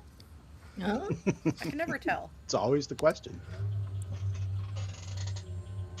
This moment of locked weapons together and confusion amongst figures, some of which do not have dark vision, so they have no idea what the fuck is going on. In the midst of these tunnels that sit underneath a bar that is that has no roof, as it was blown off from a fight with a seemingly possibly quasi undead being being manipulated and possibly controlled in some instances by some sort of strange deific creature from a plane beyond this world. Riaris, Ianthe, you just both mentioned names that the other recognize. The scene is yours. It's all yours, but yours. Green, put your sword down. Yeah, What was the name you just said? I'll put my axe away. Kind of take a half step back just in case. Not knowing Green. Kaelinor, I think I said. I may have cursed her name, but yeah. Do you know someone named Carr? Yes, I do. Have you seen him? 10 minutes ago. What? Oh, we were in the ethereal plane. It wasn't anywhere near here. That makes sense. That makes sense. Okay. Hi, I'm Riaris, and I'm really lost. You guys look like shit. What is going on here, if I can be honest with all of you? First of all, I don't think I'm supposed fuck to you, be here. We- What? To be honest, we're doing better now. bro. What's going on up there? There's a world where I want Brandon to be like, what? Fuck you. And I attack him again. What do you mean I look rough? You know how much I go yeah, Adim, with no dark vision and there being no light besides was the literally like, occasional which sort one of of us flash can't- here. Which one of us doesn't have dark vision? Yeah, I have dark vision. I do too. It's Car that doesn't have dark vision. You're just saying you're in the back of you're Now, in the like, back of it. Yeah. What's going on? It's Are okay. we fighting again? This No. guy just came out of nowhere, but apparently Ianthe says he's cool. He's Wait, a you're friend Ianthe? of Is it Oh, Ianthe? oh, I don't know. Is how- there I a? don't- I've heard. Yeah, I've heard your names before. This is kind of weird. I feel like we heard your name too, but Kaelinor, I definitely remember. I told Carr to find us, where to find us, and we're on our way back there now. Do you want to come with us? Yeah. You see, you hear Daphne kind of snap out of. Whoa, wait, hold on, wait. And Riaris, you see a figure that looks very much like Ianthe, but with swooped sort of white hair that is kind of cut into a short bob. And grumpier. And well, yeah. As you see, So, well, as you see her kind of like look over. Nope. No, I would definitely recognize him. He's not. We're good. Can I make a check to see if I think that this is just another version, perhaps, of Ianthe, and I'm now seeing another version? Seeing they look Absolutely, Whoa. you can. Yeah. Give me a religion check. What? Hold up. Have you What? never seen twins before? I'm just curious. I'm seeing a lot of things these days. Hey, you know what? Fair. She was just in the ethereal plane. I don't know, man. Yep. That's a reasonable Makes question for any absolute member of the sense. Reckless. Yep. 15. 15. Okay, cool. It's. I want to be clear on this. It's certainly possible. I mean, your mind is going to be wrapped around that for a minute here. Yeah. But you do. I will say that you notice if if this figure is Grian and not a version of you, maybe you're overthinking some things.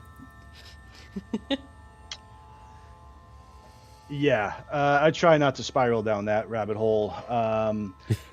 Yeah, I think I was supposed to go to the hollow something, and they drew me Yes. symbols that I don't know what they are because I don't have symbols. And yeah, yes, Yes, great. the Hollow Pride. That's where we're going. Yeah. That's what I told them. Yes, I would love to tag along if I can. Sure. Great.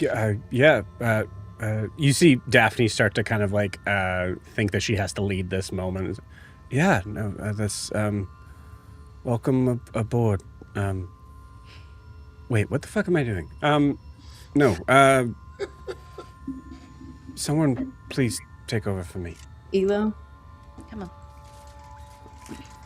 on. Oh yeah, you see that's a good point. Viewers, you see this large kind of large but like lanky, more of like the idea of like like appendages that are just a kind of like long and extended. This reptilian figure. I don't believe you've ever met a lizard folk before. Actually, oddly enough, you have mechanically.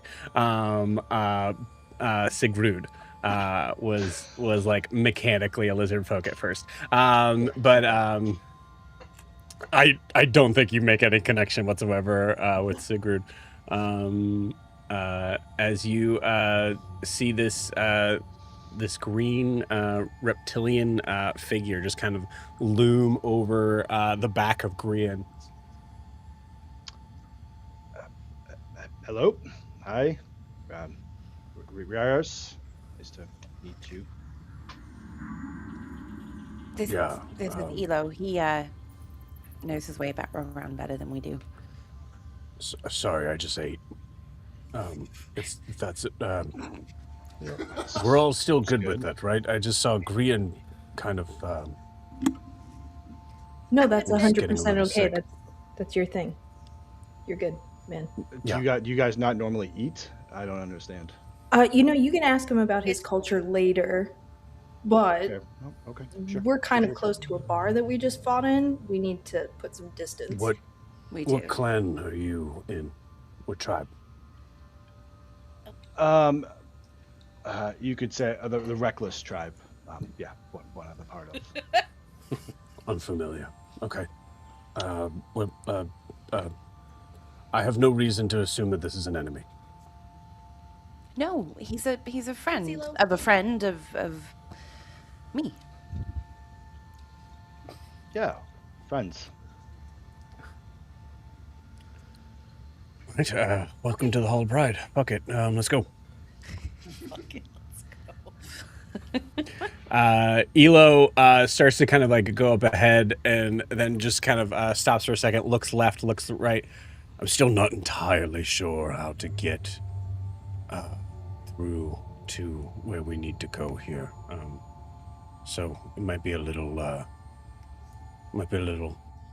tricky. Kaz, what do you do here? I'm gonna look at the map and see what it says. Hell yeah. Kaz, I will allow you to roll me a investigation check to memorize the route to take from here, so that you don't have to continuously make stealth or sleight of hand checks to check on the map that you stole. An investigation. Yes. Okay.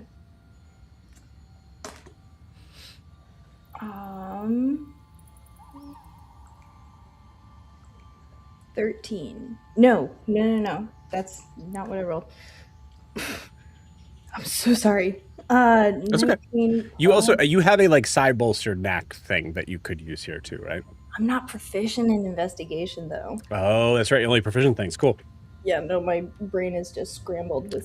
Sorry. Are you proficient in history? I am proficient in history, but I did roll a 19 with a 4, so 23, not 13. 23. Okay, cool. Yeah.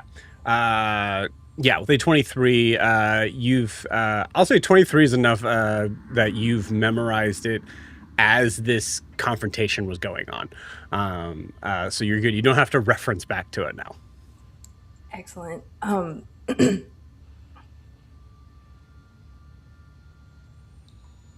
pointing away. I think we're. What? This way, man. How do you? Maps. Oh, because up of here. you memorized every route. Yeah, it's a fun thing that I do with my spare time. Riaris, go ahead and roll me an insight check on that. Kaz, you can roll deception on it. I rolled a 5 for Elo. Elo's amazed. 22. 22. Kaz is sorry, Kaz, what'd you get? Hold on. We're avoiding 21.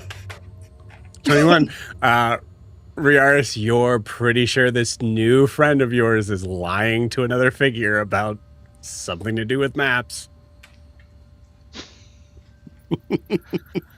I'm not gonna say anything at all. Of course. No, Yours, yeah. Mark. Yep. I think I just raised my eyebrows a say little bit, but I'm happy to be here.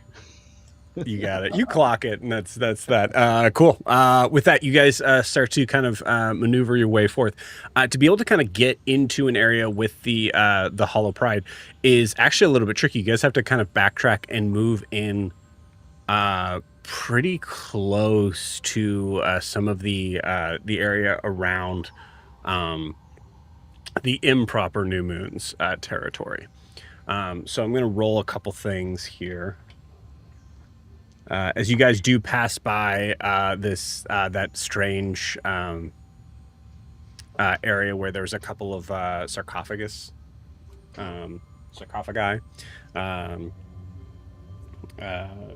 That was the first time. Actually, that's from what that image was from. Was from Daphne seeing you guys in it.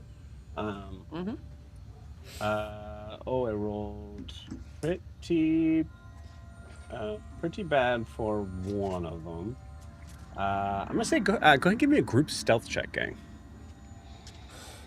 Including NPCs or just PCs? Just PCs. Because that's a lot. PCs and I'm rolling so well. yeah. I was just The saying, piece, could I roll for Daphne? the people PCs are here. Stealth is so good. And My my team is back. I got a 5. Yeah. Beautiful. I got a 19. I got a 30. Jesus. Good lord. I got a 12. My stealth is plus 13. Yeah, Riaris is definitely clocking that one over there. I want them on my side in the sewers. They seem like a good person to be around. If you can find them. Yeah, I was gonna say you like that person wherever they went. Shit, where'd they go? I got Riaris, what'd you get? 13. 13. Okay, cool. Yeah, with that 30, pulls you guys out of what would have been a failure, actually, I believe. So with Deem's 5 and in general 13s, yeah, you guys are able to kind of. There's a moment, Kaz, as you start to kind of take the lead. That you hear some whispers and you stop everybody for a second as you hear a couple of figures kind of go by. You hear as they're going by you hear what sounds like you hear there's a sack of something that one of them is dragging behind them. Oh, God.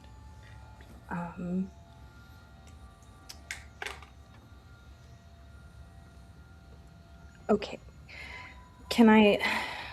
Are they moving quickly or not too quickly since they're dragging?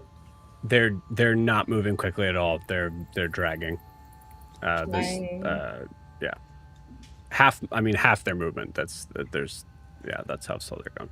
Can I inch forward and get a better look? Sure. Yeah, go ahead and give me a stealth check, just you. And I'm gonna very much be like, okay, give me 2 seconds to see what this is. You said another stealth? Mhm.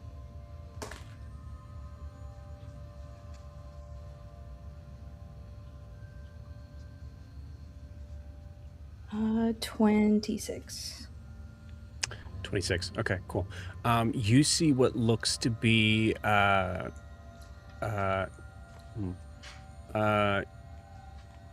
you see that there is actually I'll say that there's it seems like the figure, you're not able to really get a good glance of like of who they are, but you see that what they're dragging behind them is this this massive sort of it's not even a bag, it's actually really just like a sheet just wrapped up to be a bag. And you notice that there is what looks to be like some curtains of like like some sort of like 4-poster bed that is like kind of sticking out of them. Go ahead and roll me a history check.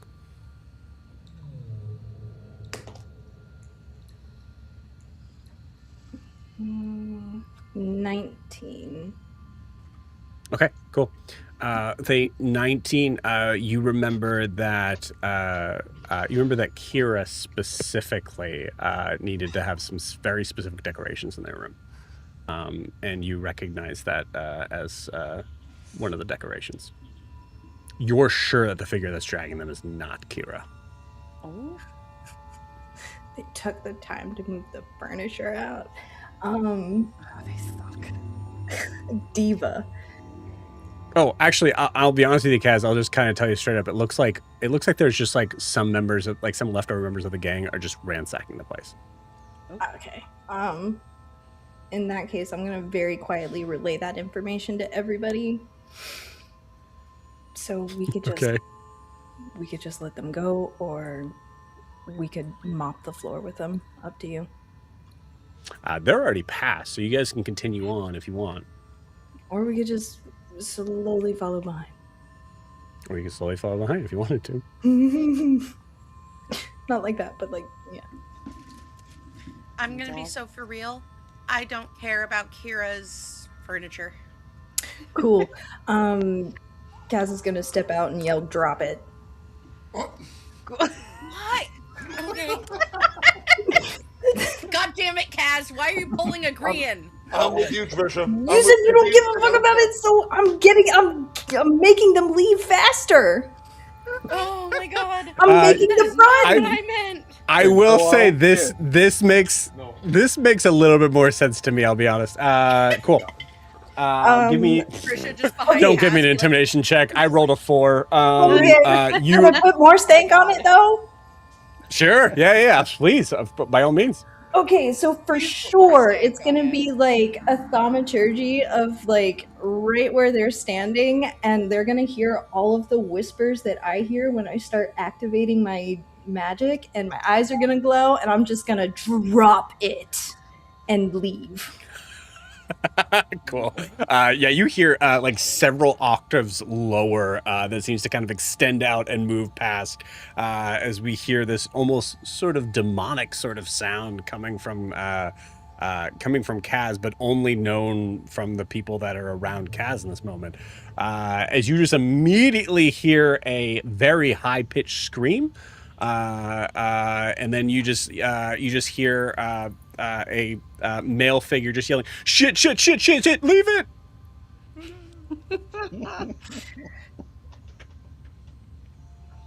The way is clear now. You're welcome. But before we leave the area, I'm gonna scratch into Kira's bedpost. Kaz was here. Ah. Okay, cool. Actually, you know what? Yes. Go ahead. No, go. Prisha sees that. She wants to use her primal savagery to grow out her nails and just add "and Prisha" in like the most childish handwriting possible. Okay, cool, awesome. Kaz and Prisha, go ahead and both roll me investigation checks, please.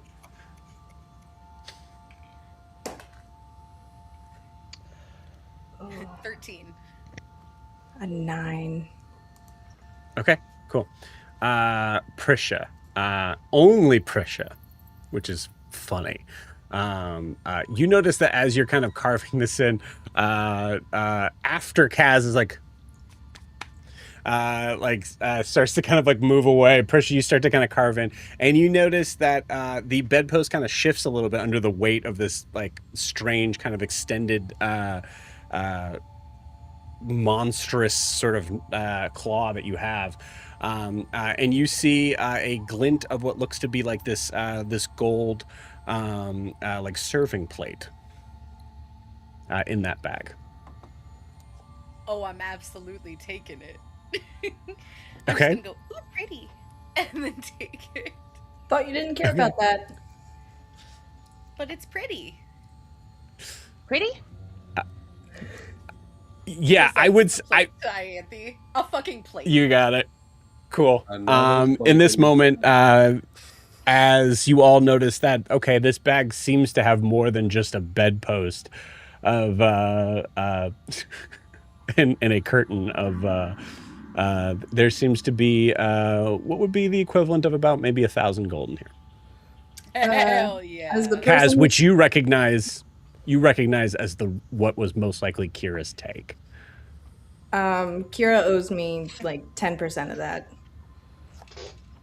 Oh, okay. 10, 20, 30, 40, 50, 60, 70. You could probably get more than 10%. Or you know, we could, if Kaz wants to keep could the all 10%, combine we could it just put it in the and- bag. We'll use it together. Fine with me. Okay. Adim, you notice that along with this there seems to be this little sort of statuette of a figure in this bag that you recognize from when Arlo gave it to Dante. Oh yeah, Was Adim down there? Which- I don't think Adim he was down was. there. Yeah. No, he was. Yeah, he was there. Yeah, because I fought with Kira and faked being petrified. Like, huh. Well, Prisha, that statuette there, can we take that? Just make sure that comes with us, just in case Arlo wants it back. Oh, yeah. Well, I think we're taking everything. Okay, just make sure that comes back. Shoving things into the bag of holding. Like, Like, it only has an shoving opening things, like I'm this like, hey. big, and she's just... Well, actually, when she looks like she's going to shove it in, when Adim's like, hold on a second, because that broke last time. So Yeah, I that's a- think a part of Grant is just Yeah. like bracing himself Can I borrow to this? face I'll another carry the thing. statuette. He's like, God damn it!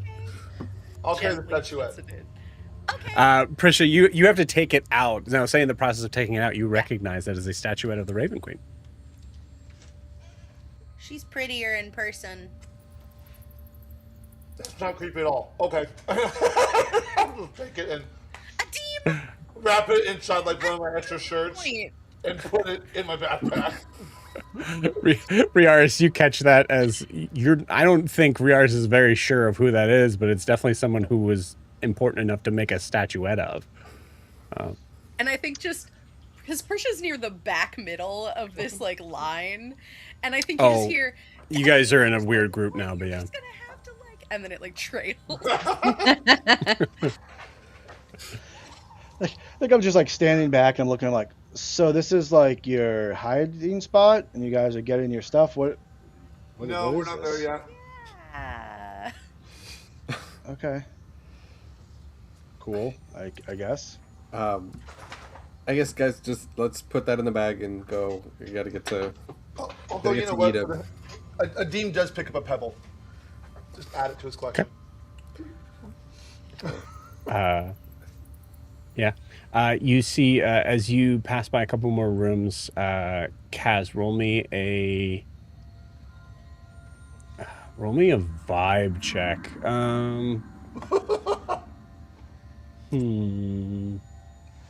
Does that go along with the Riz check? I'll say. Who has ever rolled a... Wait, did Adim have to roll Roll me a Riz check? chutzpah check. I roll Riz checks all the time.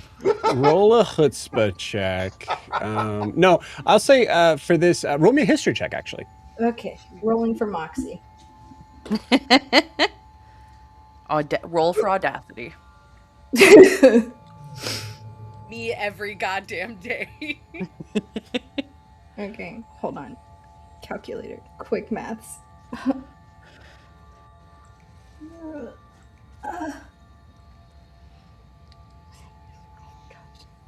25. Oh. 25. Cool. You recognize to be able to kind of get to where you're going, you're having to pass by what is definitely missing in Daphne's room. Oh God. And you remember that and recognize that before you get there.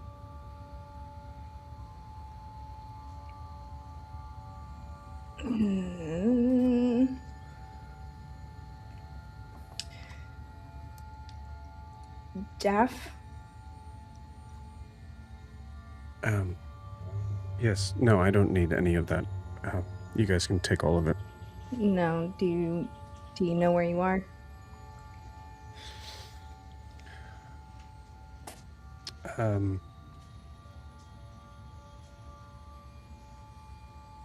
Oh. Do you want to take a minute?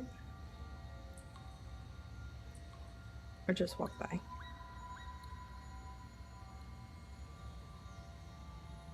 Is there I guess anything so. you want in there?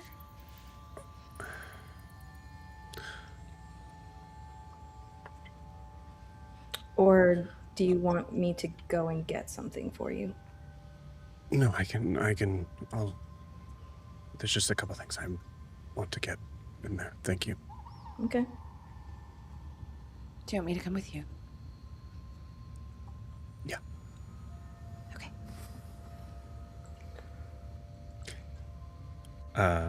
Daphne and Ianthe walk into a room, and you just see Daphne seems to kind of grab some personal belongings. One of which you see is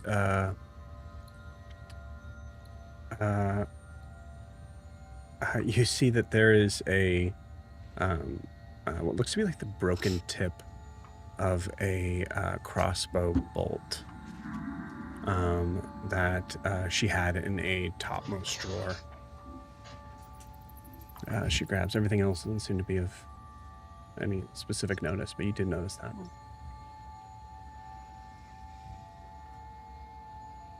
Particularly fond memory attached to that?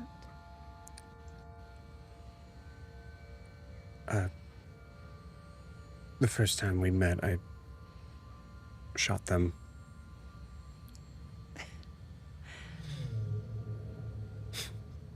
That's such a... And then I makes took it out perfect sense. later. Yeah. I love that. You would. Ianthe? Yeah. I think we can, she looks at the bed. I think I'm okay with leaving the body here. Yeah? Yeah. Okay. Adim, Yeah. Yeah. What's up? could you come in here, please? All right. I go in. What's up? Daff would like to leave the body here. Oh. Okay. I'll go because Nash was carrying it, so I'll go get a Nash and say, "Hey, I need." Oh, I thought he would. He shifted out of it. I actually really like this because it's a moment of Ianthe only really kind of trusting, like having this moment of like trusting Adim. It's Adim, really- Daphne, Ianthe in this room. Yeah. Yeah. Yeah. I'll take Missing's body and bring it over and set it down. And I'm assuming on the bed is where they're looking, so that's where Adim will start moving to, unless Daphne suggests otherwise. Nope. Perfect. And Adim has not looted the body, nor has he let anybody else loot the body, and he's not going to suggest it now. So he just like lays the body down and steps back, but does not leave the room.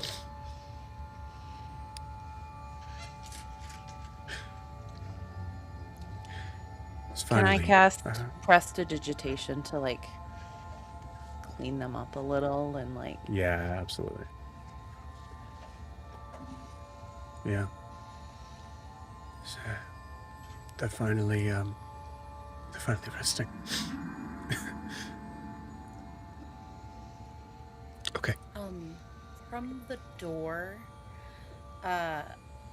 just to double check, what plane do changelings, or like, is there like a place where changelings come from that Prisha might know? Yeah, I think so. There's a possibility that you might have actually even had that discussion with the group that you met in the Feywild. Changelings are... Their original plane would be the Feywild. Okay. From the doorway, Prisha would like to druid craft some, like, purple Feywild flowers. Just, like, without looking in, just from the doorway, just around Missing, a la Rue from the Hunger Games. Yeah, there's a very catching Missing's like getting the exact sort of shade of Missing's cloak. You're able to add that around. Yeah, you see Daphne just takes a second. This is good. This is... Do you want to say something before we go?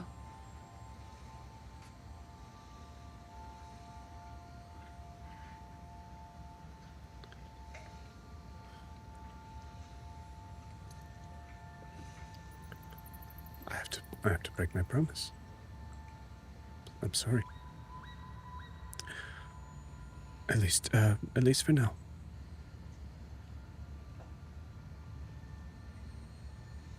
And then she kind of she walks out hurriedly at that.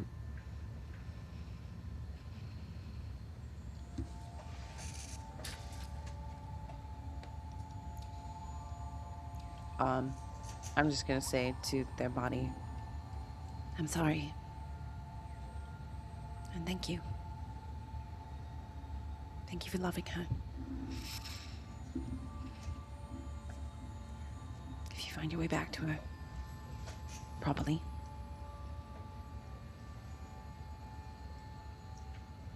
I'll do what I can. But it has to be you.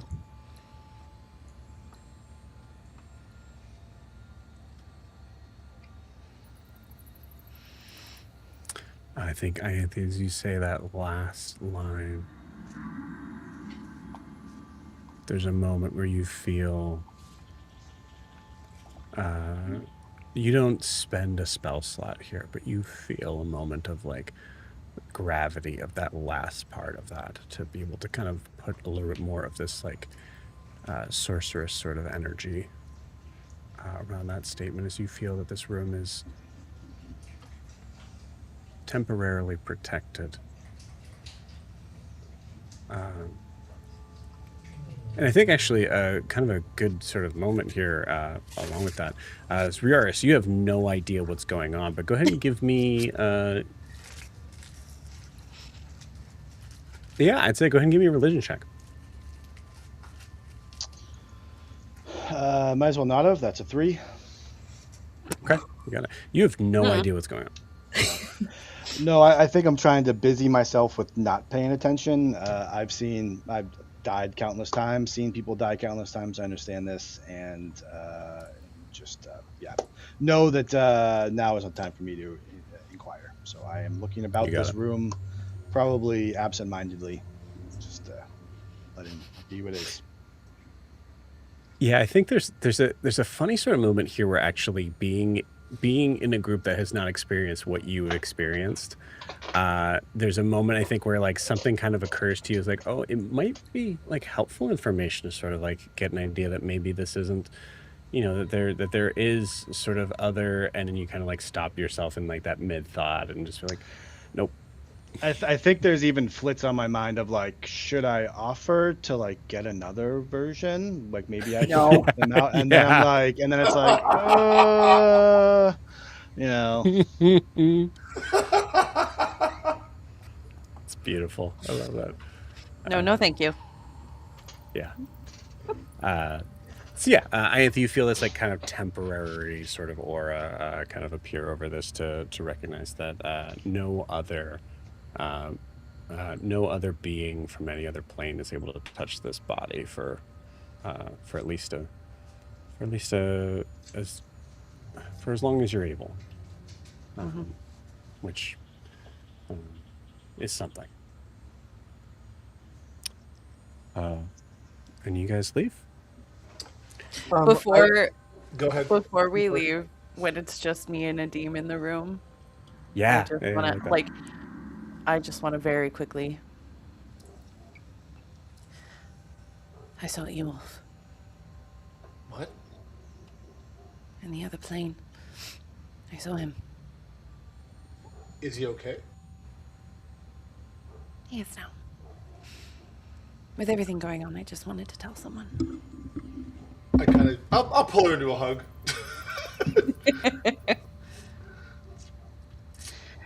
Nice. And won't let go until she moves to be wanted to let go. Yeah, I'll let it happen for a couple of seconds and then I'll go.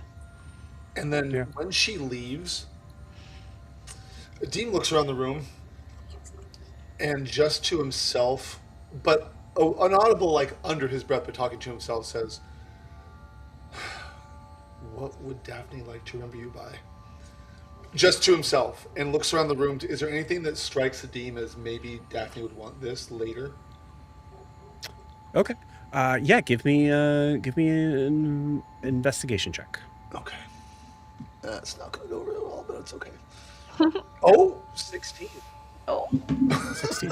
I got +0, but I got a 16. You notice that there's this very interesting looking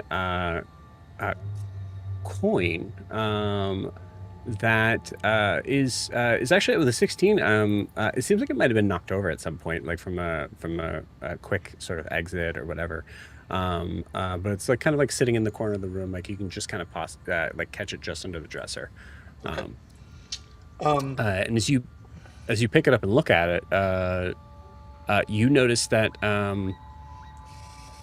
you see that there's a depiction of a ship on one side, and on the other,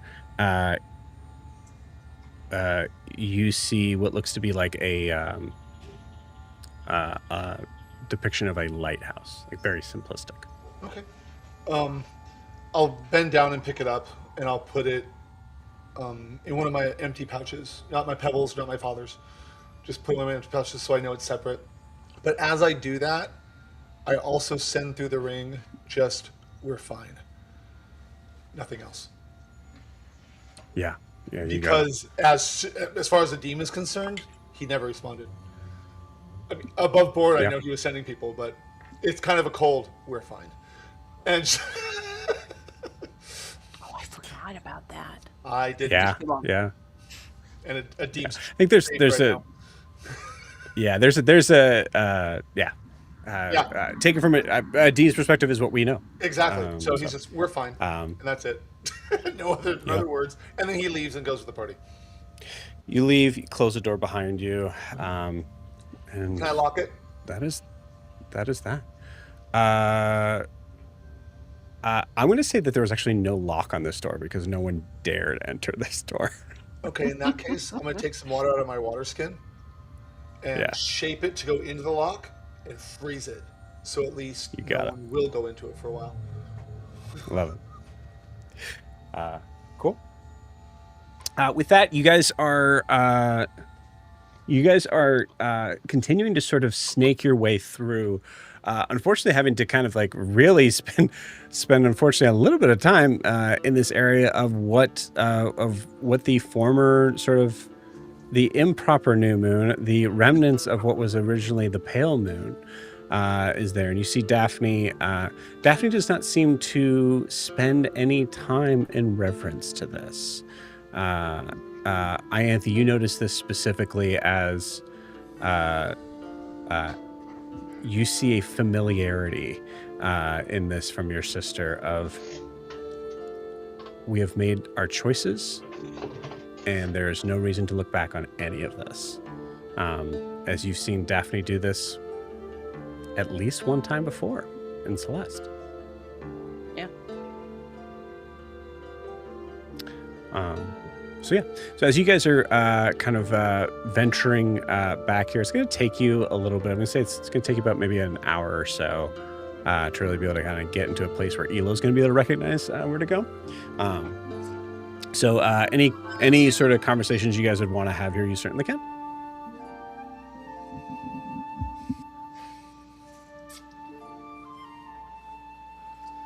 Unless Daphne approaches Adim's, or unless anybody, including Daphne or Nesh, approach Adim's quiet the entire time.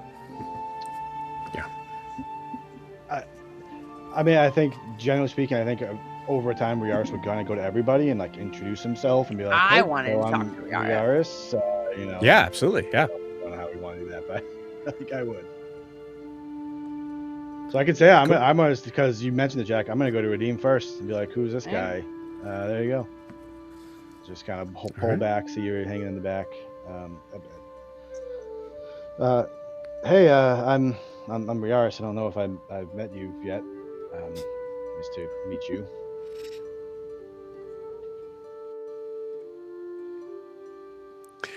You see, there's a moment of Jack, you're muted, just so you know. There is definitely a moment of awkward silence, I think, from Adim in this moment. And you see Anesh kind of takes this moment to sort of like just, hi, I'm Anesh. As Anesh kind of like takes a moment, like recognizes like, oh, this tension's rough.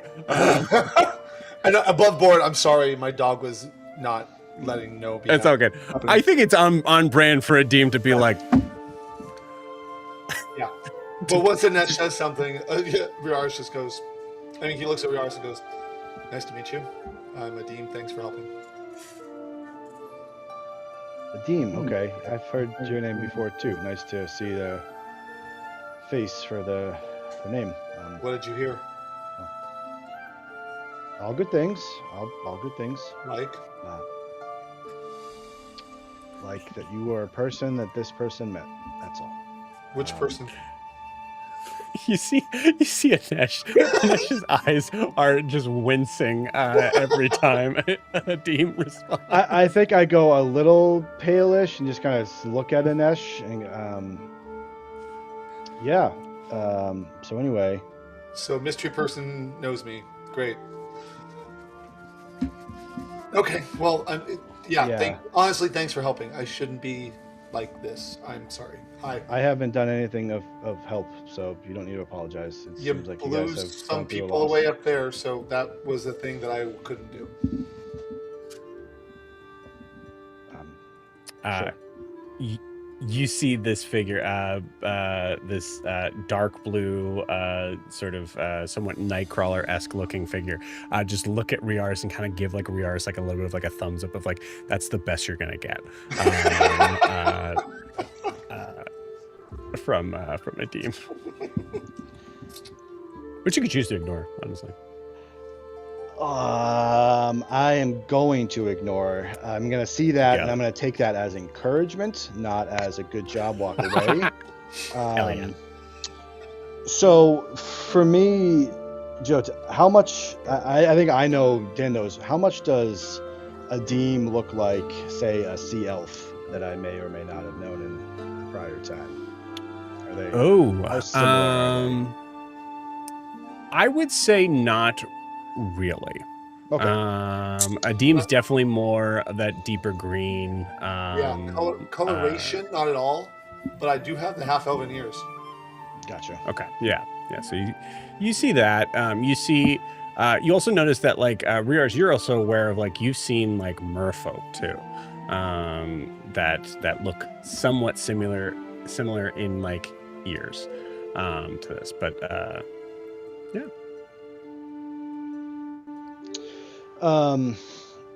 If you're trying to read my tattoos, you can't. I didn't even know you had them, so now why wouldn't it? No, I'm actually covered in them. Okay. I don't think that I am. I think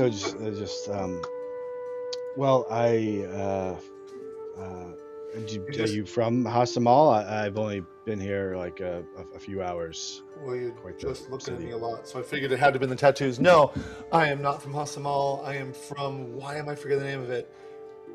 Honoria. Honoria. Thank you. I said I'm. I guess I'm from Honoria. Oh, have I heard of that? I don't know that I've heard of Honoria. I wouldn't think so. It's the Triton city off the coast, underwater. Oh, wait, what? Underwater? I'm amphibious. Yeah. Wow. Is that cool? That seems really interesting. I spent more time underwater than I have on land. I've only been on land for a couple of months.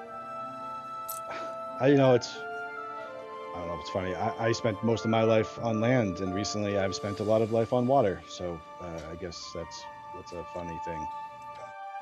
Deem smiles a hair when you say on water. He's like, yeah, ship life is good.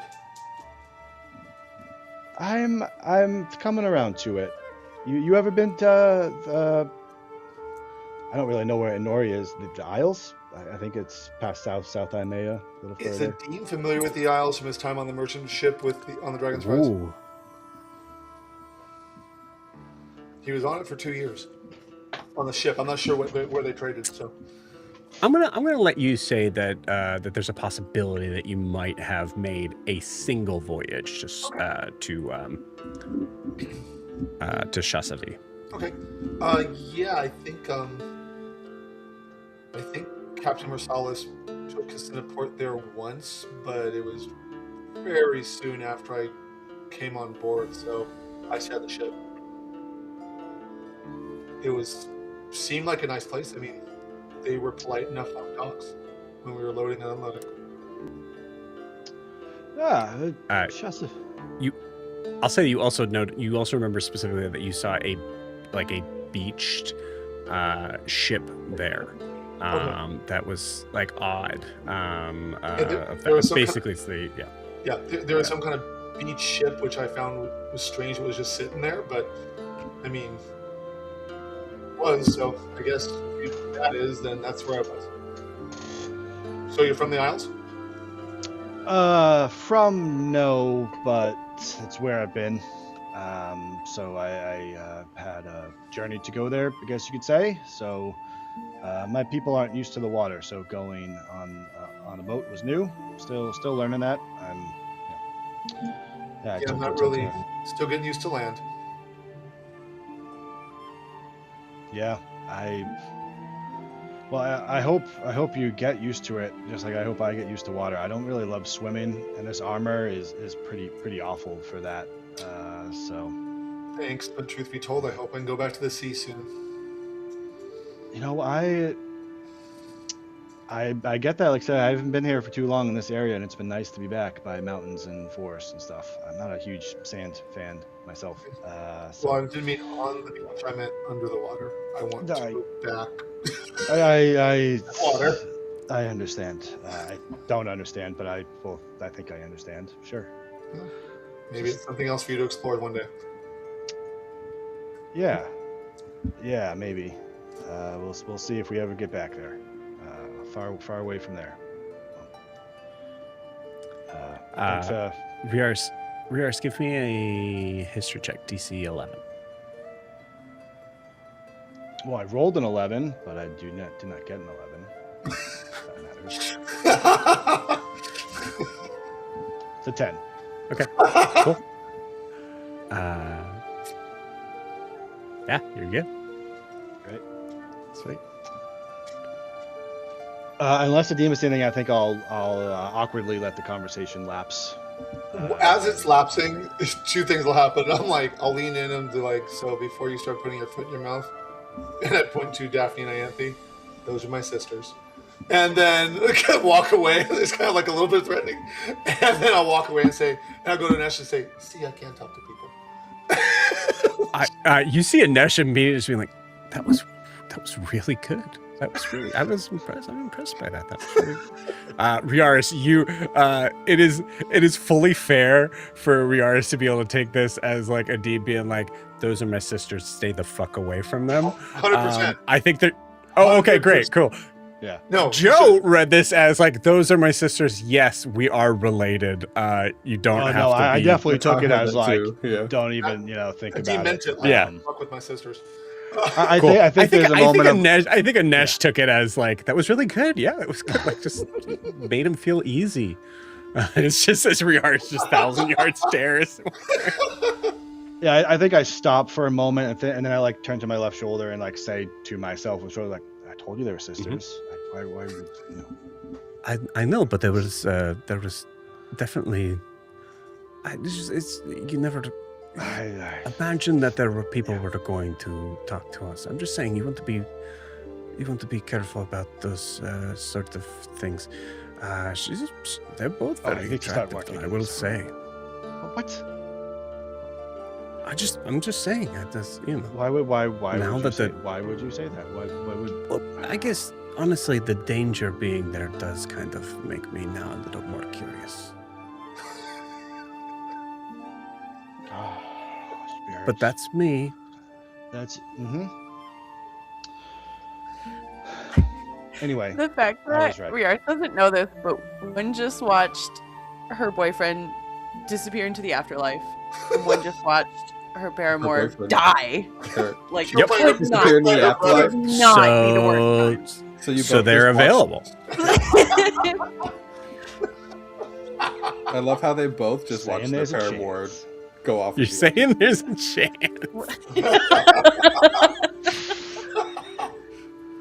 This is psycho behavior for the record. I think, yeah, this continues on as Talia then goes, you know, honestly, I mean, we don't have to talk about it right now, but there is a, I mean, there are, okay, all right, I hear that. Fine. If you want to just stop, you know, all conversation. I'm trying to help you out. That's all. How is any of what you're? You go ahead. If I'm you gonna were start looking walking for again. a I'm falling simpler behind and- situation, Okay.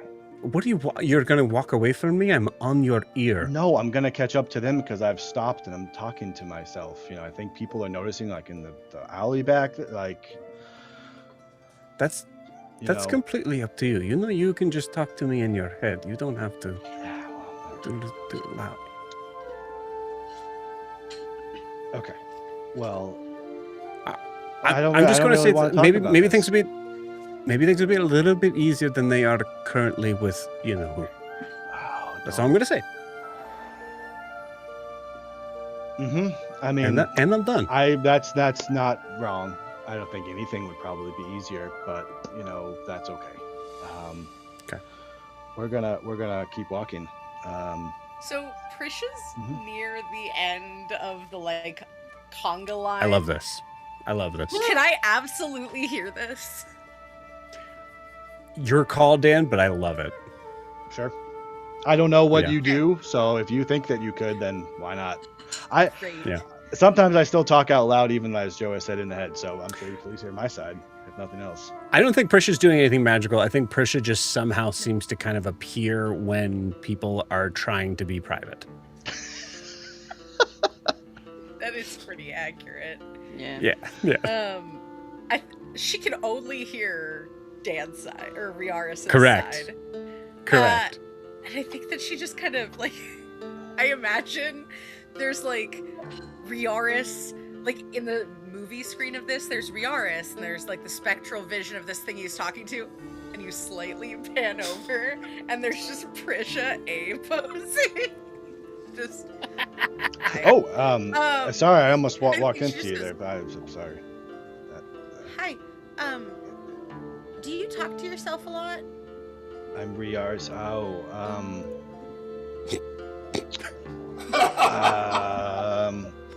I mean, I'm you know, Riars.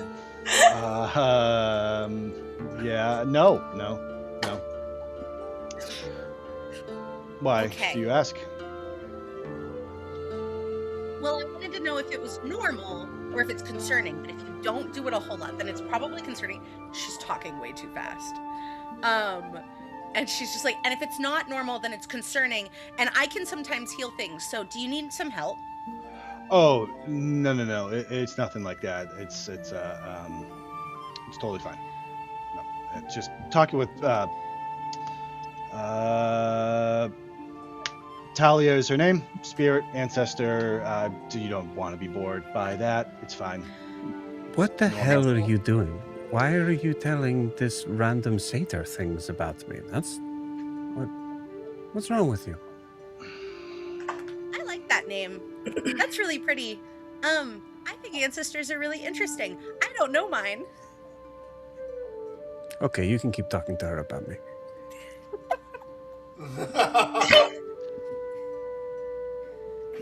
I'm sorry to hear that. I'm sorry. I didn't catch. This is weird, but I didn't catch your name. Again, I'm Riars. Hi, I'm Prisha. And instead of holding out one hand for a handshake, she holds out both hands, like grabby hands. Like, hi, I'm Prisha. Do I see your staff anywhere? Yeah, I think she's doing that awkward thing where you have like a cane or something, and you're like holding it right here while you're like, hi. So now it's like fully pointed at him. It's like awkward, like the bottom slightly pointed, it's like slightly off. Yeah. I think I will mutter, like kind of pull back, recede a little bit, and I will mutter instinctively "Ogra" as I feel you doing this to me. Like this is the same feeling. My eyes are directly on the staff that you have. But I am not. I'm just looking directly at it. So her current staff looks far more upsetting than that one. It's basically black, like oil slick glass with like a pulsing silver vein through it and an anatomical heart made of glass on top. That's like green. Hi. Heard of you as well. It's a pleasure. You've heard of me? Ran into someone who knew you. I guess like all of you. You gonna let go of my hands? Can I? Oh yeah, sorry. Thanks. Wow. It's quite the. I didn't quite know the anyone knew me. Yeah. Quite the staff you have. It's pretty, right? It's a word. I got it from. Mm-hmm. It's really She pretty. pauses. Oh, thank you. I fill in. I don't even think I'm intentionally. Not subconscious. Go Den Mother Udris, and I just kind of pause. I'm like, I just kind of look. You know my mom. Is she okay? When was the last time you saw her? She was getting a little bit sicker. Is she small? How's Alyssa? As Prisha says, "How's Alyssa?" I think everybody hears that. Yeah. Yeah. And all heads I think go. the party stops. She's very excited. Everybody except for Daphne stops moving. And maybe Kaz. 'Cause I don't Well, think and has met her. Yeah, Kaz is not Yeah. that. Yeah, Kaz. Yeah, Kaz runs into Ianthe. Daphne runs into Adim. You get it. Yeah. Yep. Prisha. He knows Den Mother. Oh, that's where you heard about us.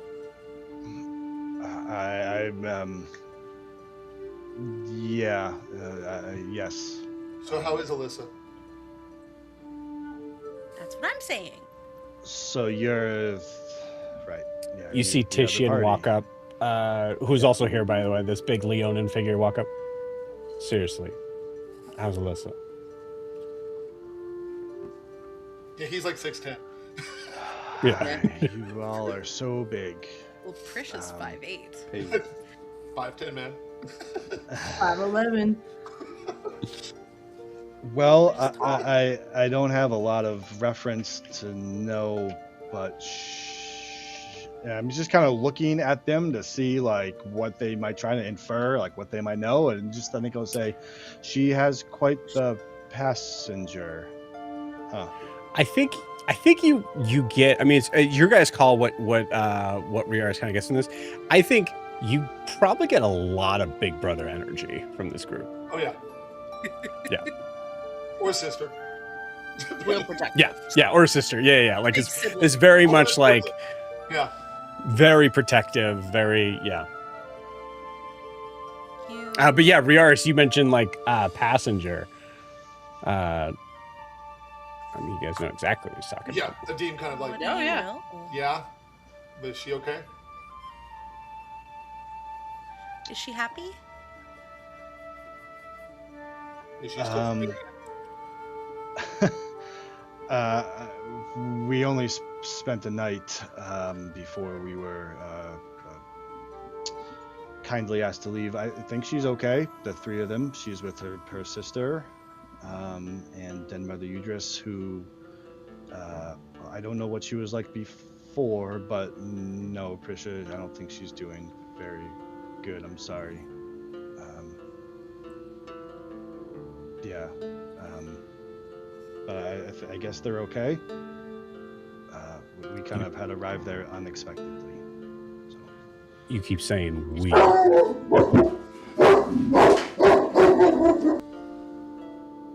Who's we? We. We is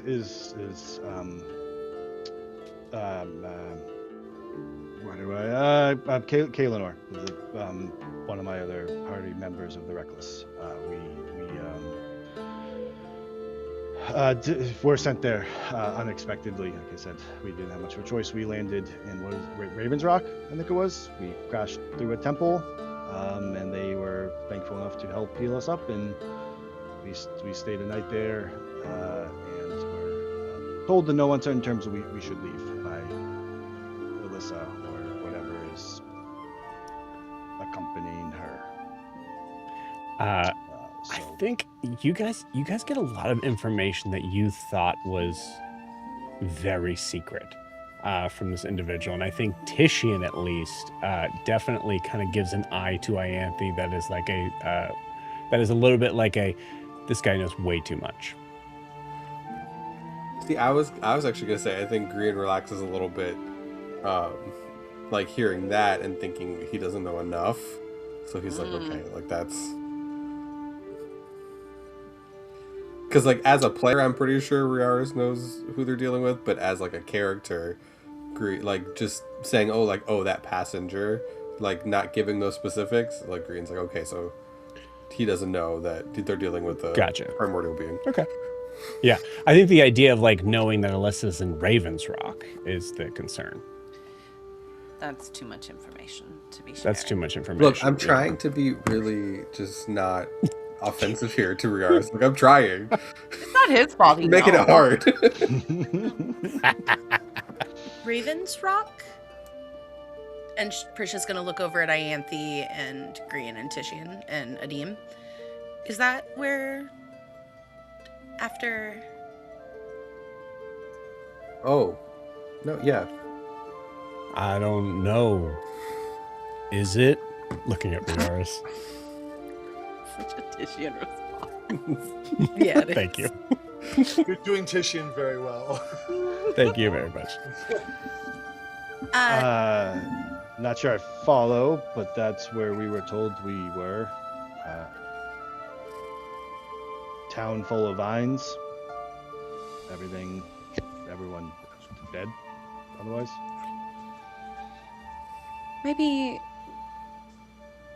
we don't need to discuss it any further. You should, and thank you. Sorry. I should not have said any of this. I apologize. She spoke kindly of all of you and was sad that you all were gone. I think would be an understatement. Yeah. Thank you for saying something. It's been a really long time since I went home, so I'm glad for an update. Sure. Sorry it wasn't a better one. But yeah. Are you a fan of gold reals. As in, like, the color? Yeah.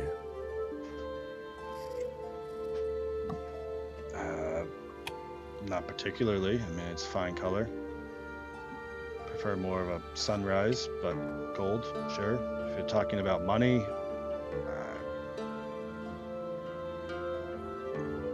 money doesn't usually sway me much.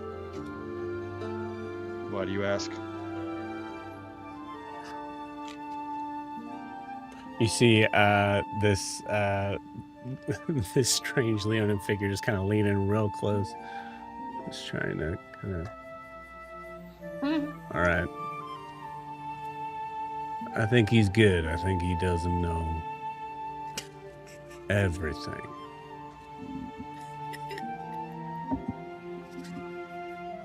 How is that? Okay, Titian, it's time for bed. You've had a long day. This is a fun game. Can I? Yeah, Cass, who also doesn't really know anything. I literally like look over at Daphne and say that to her, who I'm sure doesn't hear me, but I'm like, okay. Yeah, I have no idea. He's. You've met Titian.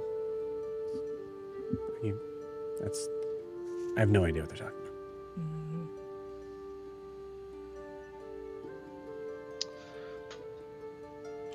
I have a weird question as we're walking. One of the reasons we came here was to look for someone called the Bastier. You see just Titian stop again, same way. Everyone Turn around. Actually, Everyone crashes into laughed. Titian. I did it again. Excellent news. You have found him. Ianthe. You're the one who announces it all the time. yeah, every You get a We're sounding gonna about know when we get to every the Hollow chance. Prize. All Everyone right, told me all right, all right, all right. Didn't you All get a right, message just- with this The person's Bastier name? never surrenders. And Prisha mimes drinking. Just, oh. Guys, this Got this him. this is someone that doesn't know me, okay? Just Neither are most of the people at the Hollow Pride before yesterday. exactly. Maybe he's a Anyway. new friend. He is a new friend. Yeah, all right. Yeah, I'm the best you. Wow. Well, I found you. I guess I thought you'd be bigger, but that's all right. Your name is around the countryside, so we wanted to see what we could do to help. People say you're helping out, and we went through Mir, and I don't know if you all have been there, but yeah. Yeah, we like I have. said, I'm I not from think- here, but whatever I can do to help. I think you're confused, friend. I'm fucking huge. Feeling strong. Oh. Okay. You are.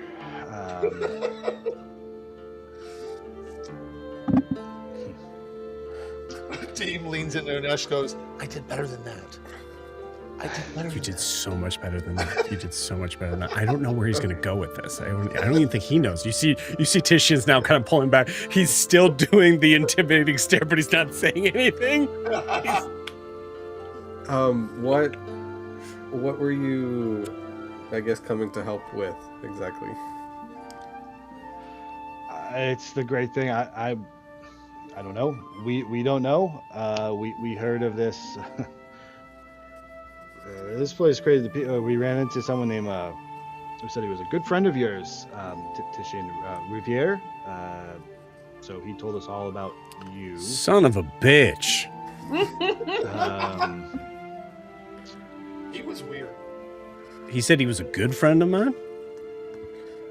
I mean, he made it seem like you guys were pretty. What is the word he used? Chummy, good friends, Ianthe. long time. Ianthe, friends? this is Is what this I'm the guy talking that about. It's shot starting. Yeah. Yes. It's starting already. You see, like everybody's friends with the Bastille, of It course. started yesterday when you accepted all of those drinks. We know He him. shot my pig. He shot Precious Pig. Oh, I can't keep having this conversation. did Prisha didn't use okay. her wild shapes. She absolutely just conjures Fuff. Oh God, the most Oh, disgusting thing you've ever seen in your life, Riaris.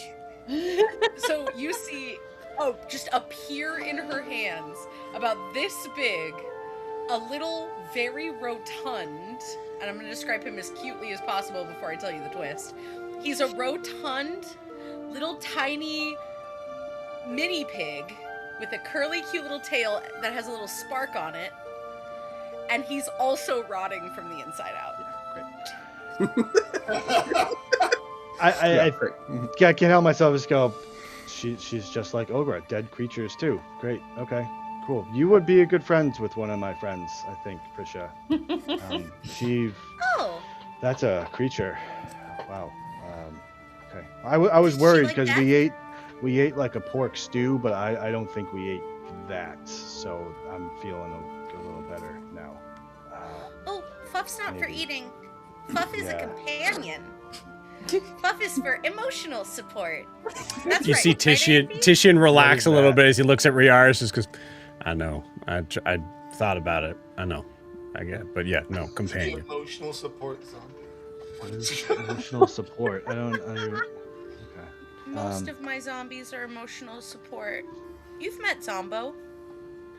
Yes. I'm sticking with it. Yeah, yes, and they're very helpful too. Okay, sorry, gonna round this back. So you came here with all of You your guys haven't friends? moved, yeah. Yeah, Yeah. Can we start walking and talking? Maybe. yeah, we Yeah, could walk and talk. Yeah. Good idea, Kaz. Good idea. So I guess Where did walk you again. come from? Where you were like not? You like disappeared. You're. Oh, that's right, because you got really high. Kaz starts Kaz walking is just backwards upside down on the. and then just like finds another shadow to disappear into. Yeah, I love it. Okay, so you said that you were here with your friends. Like all your friends came, and you guys are. No, help? so we got split up. So our goal,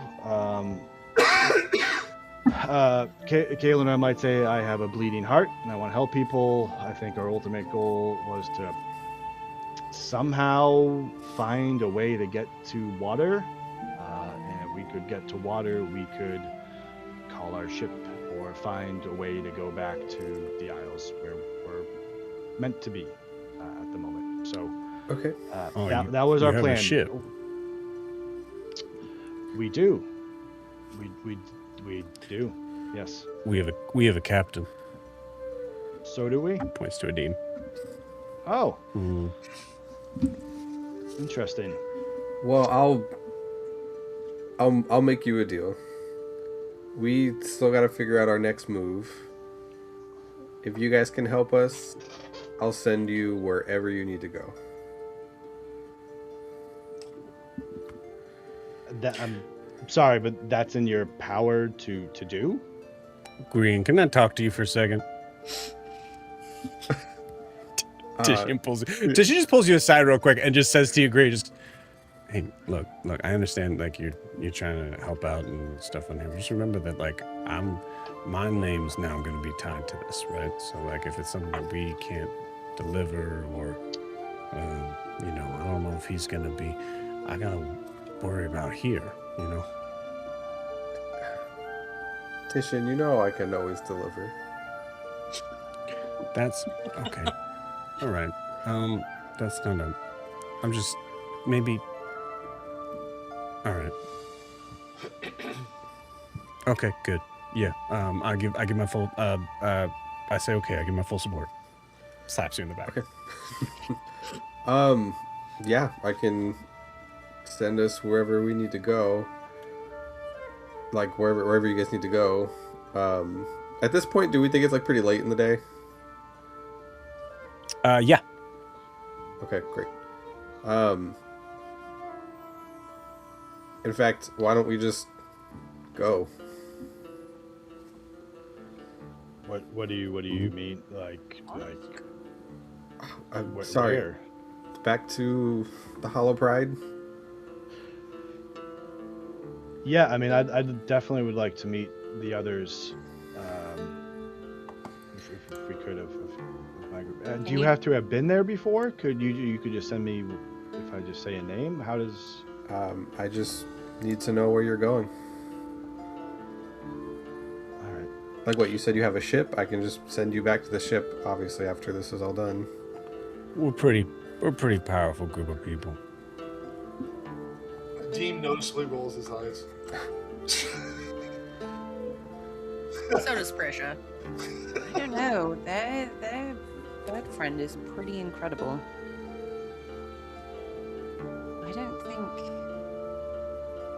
I think You met they're pretty powerful Car, too. right? I did. Yeah, he's something. He's great. Is he nice? Oh yeah, He was very nice. yeah. He healed Anesh. He's a healer? I think so. He does something with... Actually, Prisha, you might like him a lot. He works a little bit more with ghosts, bones.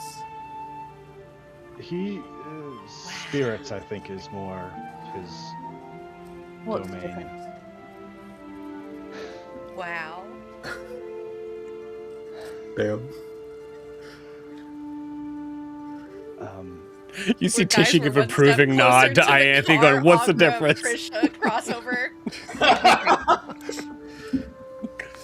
You see Elo seems to kind of like start to kind of pick up this and like, oh, I know where we're going now. Yeah, as you continue forward. So you do feel like you don't have to be as careful at all if you guys were thinking that.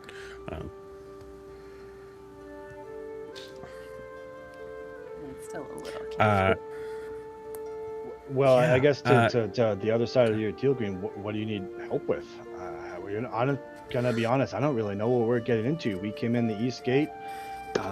It was a disaster of stuff You happening. were the ones at the East Gate. Oh, you've heard of us? Yeah. Well, we You heard know- about a commotion. Yeah, and my aunt said that she met a few strange people, and you do seem pretty strange. So, Who's Hot your kettle. aunt? Ida, she leads the hand. Or, I'm sorry, not the hand. Wow. She leads the compass. Nope.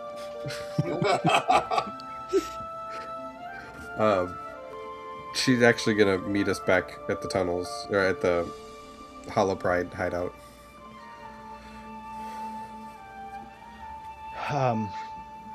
Great. I Yeah, can't it Kind was of like I can't tell if kind of Riaris like a is doing the thing. Like, they bossy- don't look alike at all, but sure. I don't think Riaris knows at all. She never gave her name. She specifically never gave her said who name. she was, so- Riaris specific. no I information. actually, Yeah. yeah. New Moon. Just so you guys know, Ida's response to Riaris going, "Hi, I'm Riaris," goes, "Who the fuck cares?" Yeah. Yeah, that sounds right. Go do Yeah, play. that's right. Okay. That sounds right. Love Similar to women. Car. But I will say, Tishian does kind of jump in here. This is, dwarf woman.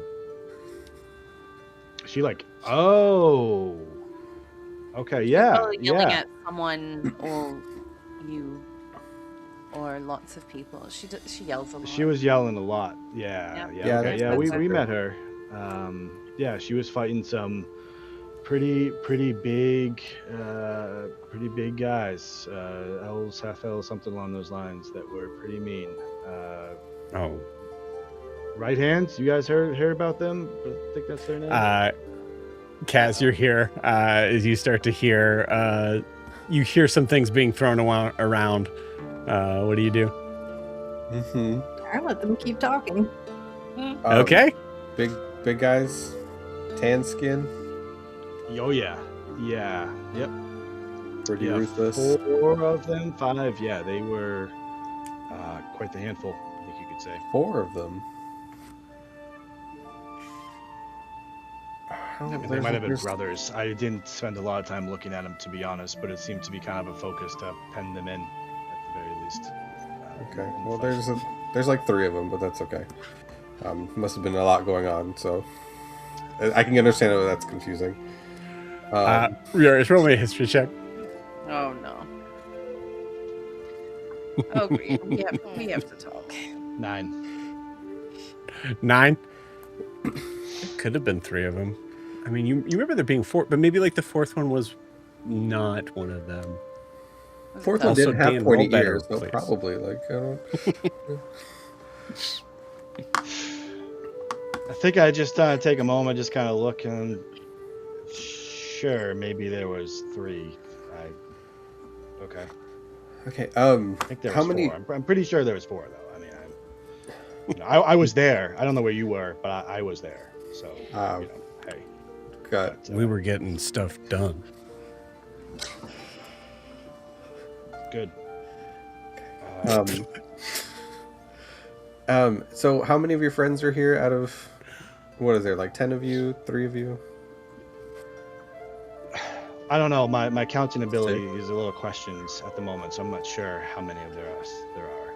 But last I checked, there were 5 of us. We got myself, Kaelinor, Car, someone. I don't remember his name, and then we have Kobamu. You'll meet him. He's worth like 4 or 5 probably people, so we have 10 people maybe.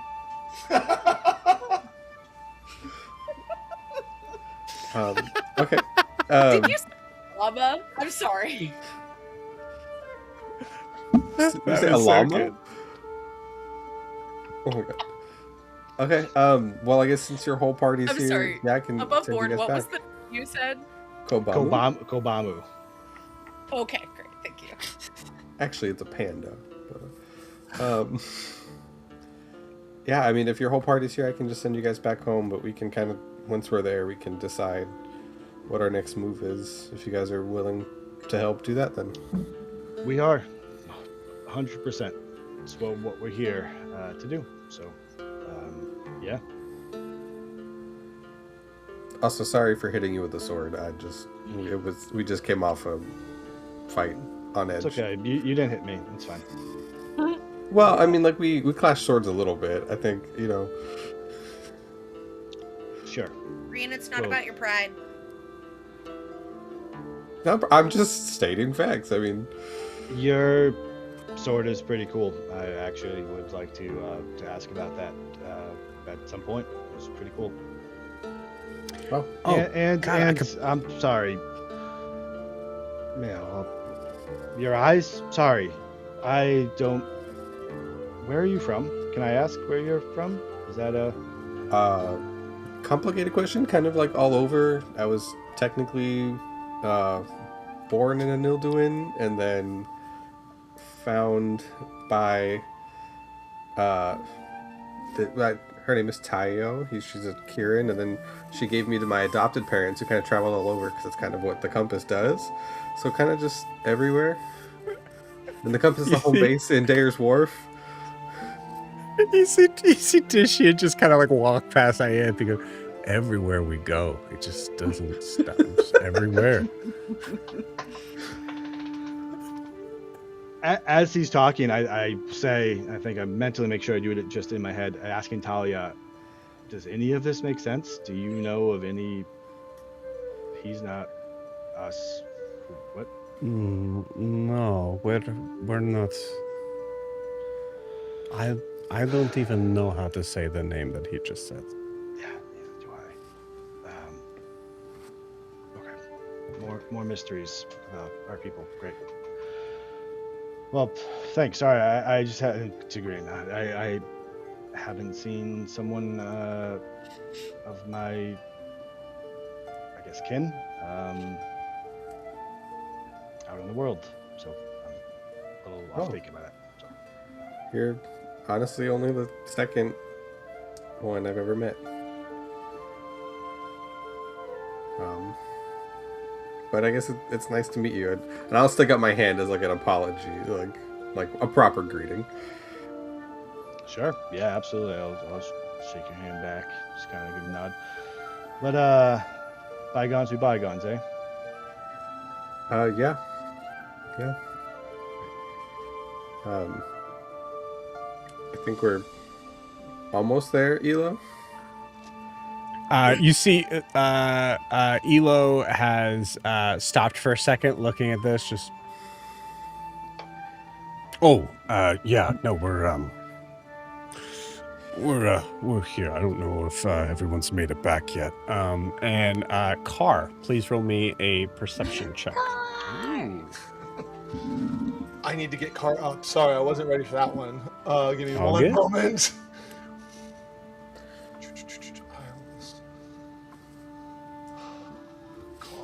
You said perception? Yep. Okay. He is coming. There he is. Perception. Car. 21. Say that one more time. 21. 21. Cool. With a 21, Car. Without going into too much detail where you are, you have caught up to the rest of the party here, of your party, basically at the bar sort of area of this place. And I will say, you're able to sense, because I think you probably are like, I imagine Car is kind of in like a thing of like, we really needed to kind of find Riaris. It's been a while, like that's. You get a sense from your connection here from the ethereal plane, as you start to feel Talia trying to kind of like branch out to start to figure out exactly where they are. Okay. And you can make a beeline. Yeah, for them I'll if you want start going that way. You got it. I Cool. will tell the party, I'm like, hey, I'll be right back. I think I found Riaris, so just stay here. I don't want to lose you again. And I'll go. Cool. Yeah, you head out, or you head down into tunnels. You see a couple figures like kind of like go to like, whoa, wait, no, you don't stop, and you just kind of like move right by them. Yeah. You know where you're going. Following through, and within about 5 minutes or so, you see Riaris with this whole new group. So real quick, Car, could you please describe what you look like as you approach He is yourself and group? Yeah, right. I refuse to talk to myself though. Do not make me do that. He is a hunched over Aarakocra that appears to be based off a vulture. However, in addition to that, he is wearing a serape, a cowboy hat, and a De La Art mask that is reminiscent of a plague doctor. So that is what the picture is what you would see if you would see under the hat and the plague doctor mask. But he is wearing plague doctor mask. It's even worse. Yes, it's even worse. But he's coming up. And does he see Ianthe or Andrea, or just Riaris, or who does he see? I would say well, first off, you see Elo, who immediately kind of like claws kind of come out, and he starts to kind of like put himself sort of against the walls to kind of like launch himself forward at this new creature he doesn't recognize. But I will say you absolutely see Ianthe, and then you see Riaris behind. Okay. You're able to sense that Riaris is close by, so you're able to kind of catch that. Okay. So when Elo does that, Car makes no indication or anything. He goes, "Oh, hey, Ianthe! Oh, Riaris, hi!" As if Elo means nothing to him. You made it. Yeah, hi! Oh, you made friends, Riaris. Yeah, thanks for the directions. What the hell was this? Why am I in the tunnels? What was this? I followed you. Well, they seem like a nice group. Yeah. No, it's been awesome.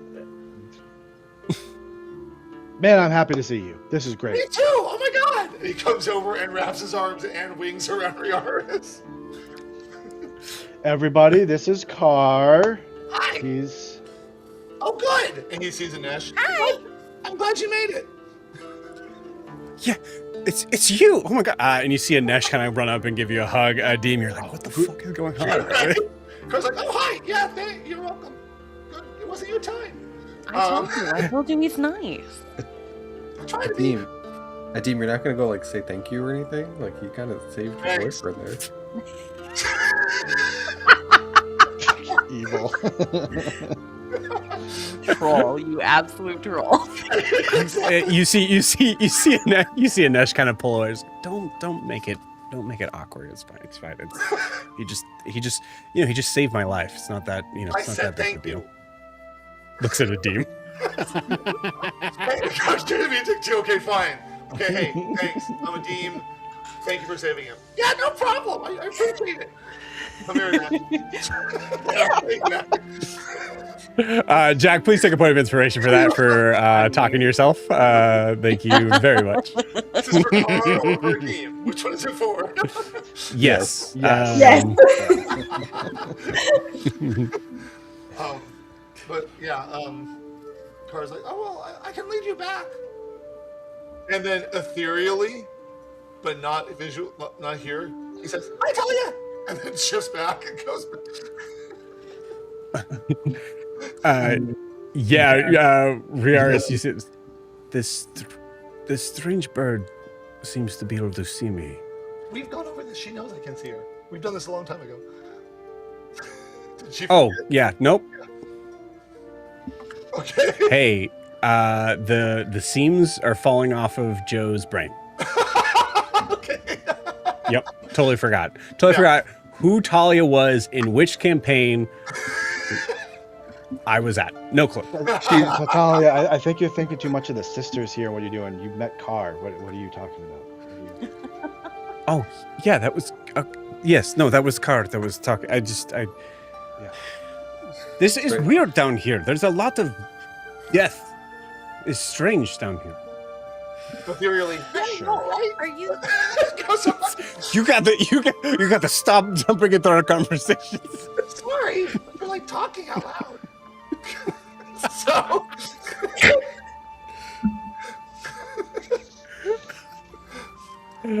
Talia is feeling.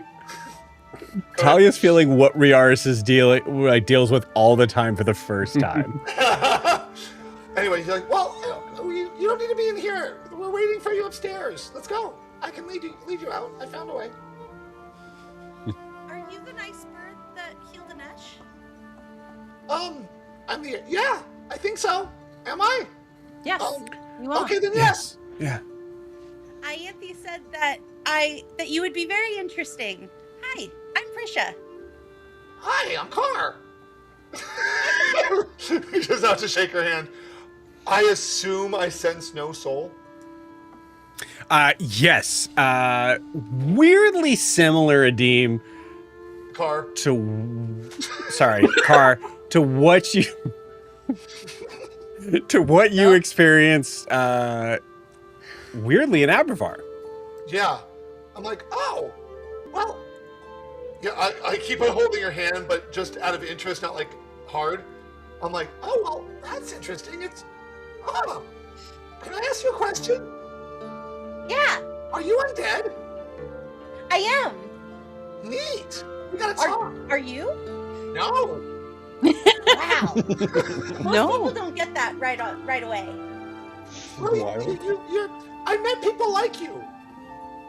They were mean though. They weren't friendly. Oh, well, I'm really friendly. And they were made of metal. What? What the fuck? What? Metal? Yeah, they were weird. They weren't very nice. I didn't like them. Let's go. Riaris, you feel a hard slap on your back as you hear Titian is going. Riaris, you ever had pizza before? You ever had pizza and beer? Is that a drink? What is pizza? No. What is that? We're about to change your life. Oh, Riaris, tell them about World Toast. And I just keep on walking.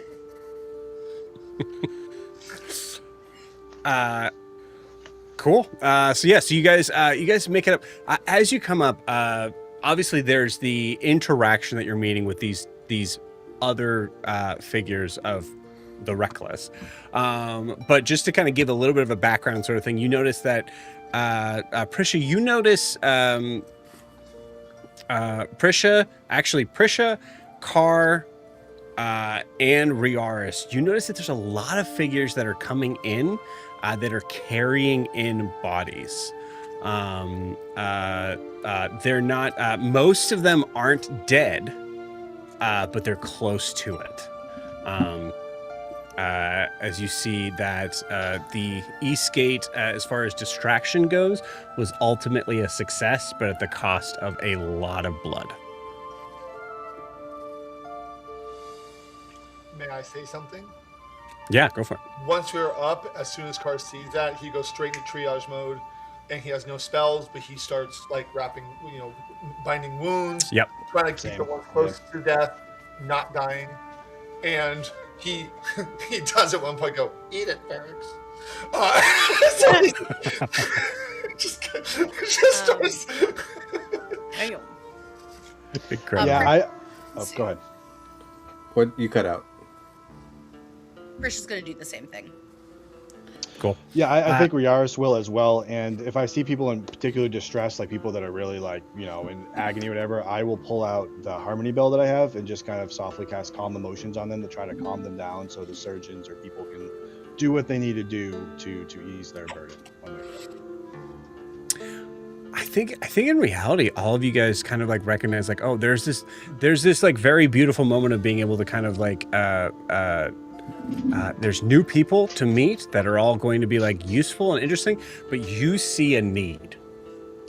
And I think all of you guys just recognize, hey, we have introductions to do, not right now. And all of you guys just start to immediately kind of work together. Obviously, the healers, pretty easy what they're doing. But Ianthe and Kaz, if you want to tell me what it is, and Nadim, you want to tell me like specifically like what you're trying to do to sort of help in the situation, certainly can. I kind of have two things. I do have healing words, so I have a teeny bit of healing. So I think maybe I'm trying to go up to like people who are hurt but aren't like mechanically speaking, could use 1 or 2 hit points of healing. And Yeah, I think you're saving people from the cusp of just like falling to death. Yeah. So I'll run around and do that, and then once I'm out of those, because I don't have many,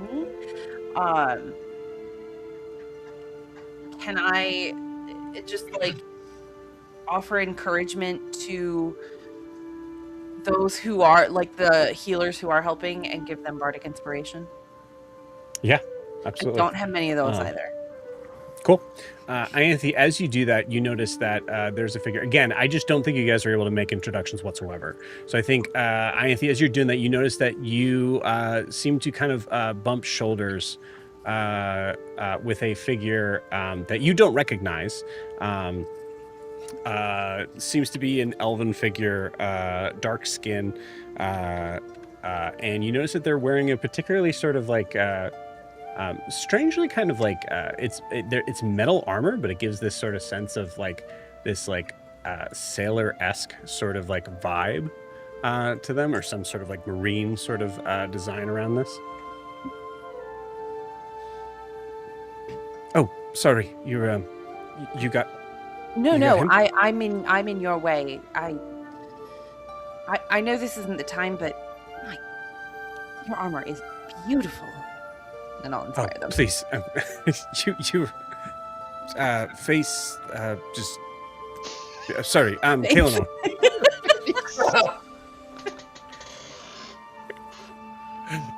Nav, I hope you see me do that.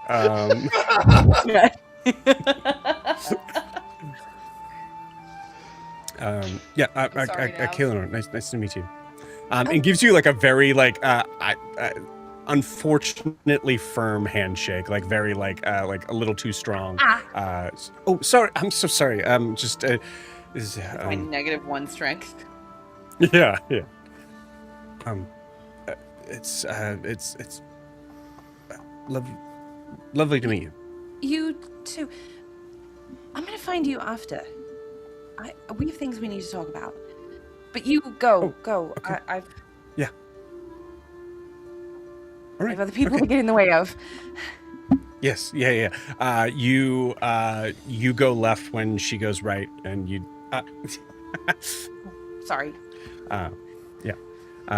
And passes by. Riars, you saw all of that. Kaz, what are you doing? Kaz is not a healer in the slightest and probably has very little field medical training, so he's either doing as directed or finding people that need help moving or finding a guy or two who just look like they need, I don't know. Yeah. Cool. You notice that there's a couple figures here that to try to kind of help them out, you need you see that there is some medical sort of people that are working with them, but they're kind of putting up a pretty hard fight. They don't seem to be fully aware of where they are. They still think that they're fighting, and you see a figure that is kind of that is walking sort of in the middle of everything, and doesn't seem to really know how to help. But you notice that they're a 6'8" minotaur. So you do notice like they would probably be able to help in this situation if you wanted to jump in. Hey, Muscles, can you help? Smash. Yeah, Me. you with the horns and the hooves. This way. Yeah. Okay. Yeah. I actually have like this things on my sorry, you were what do you need me to do? Oh, yeah. Okay. These guys, we need You to want me help to them. you want me to just No. Oh. Okay. Make sure they can't hurt themselves or other people. They just need to be not. That's what I was saying. The gesture. Yeah. I'm looking it's around for people way more qualified than me to explain what to do. You don't see anyone. Everybody else is so busy. It's just you and this minotaur. Sorry, I know how to take things out. I don't know how to put things back. They just need to go to sleep. Yeah, okay. You see him take out this massive gun from his back. No. No. What? No. Okay, what are No. these guys doing? What do they look like? The people that we're trying to help right now. You see they look like they have like massive like internal bleeding, but you also notice that they have a lot of like head sort of wraps around them, and you see they still seem to think that they're in a fight. They're just like two humans, and you see there's like other figures that are trying to kind of hold them down, but not successfully. We're just trying to hold them down successfully. Don't hurt them, just hold them still. Yeah, okay, all right. Can you hold this? Yeah. You take it. It's crazy heavy. It's like it's I don't know, maybe about 6 feet tall. It's a massive weapon. As you immediately feel it just clunk like an anchor in your hands, and you see this minotaur's long tail that you notice is especially long immediately sort of like wraps them up, and like kind of like got some all right, stop it. Just you're good. You're here. I don't know what to Nope. You did good. Okay. Don't go into the light. Is that You know, you don't have to say anything to them. You can just let them be. so I don't say anything? Okay. Do you know? I have this gun. Do you know what this gun does? And he shows you this this little like flintlock sort of pistol that you see has this very strange sort of mechanism on it. No. How much do you want for it? Nice. I'm gonna hold on to it. I'm gonna hold on to it for now. Yeah. Sure. Yeah. Do you have anything to sell? No. I don't have any money. Here's your hand. But what I do penny, right? have is a specific set of skills. I bet you do, big boy. Here you go. Yeah. Okay. Oh, thank you. Easily puts the gun back on his back. Lars. Or Lars Lynn here, I guess. Kaz. And Is it I'll shake his Kazlin? hand. Just Kaz. Wait. Okay, so when I met some of the Leonins, they called me Larslin. But you're Kaz and not Kazlin. You know, you don't have to go with whatever anybody else calls you. You get to decide what you're called. I'm Lars. Nice to meet you, Lars. I'm Kaz. Can you smoke? Yeah. Let's go. All right. And Yep. You guys go off to in a corner. Sorry, Sarah. I just saw this. We're not gonna open that up.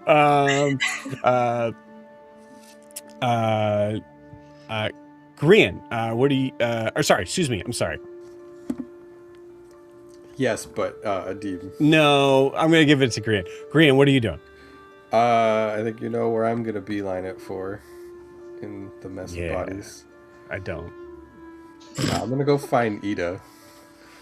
Okay, cool, awesome. As you go to find Ida, you see Ida is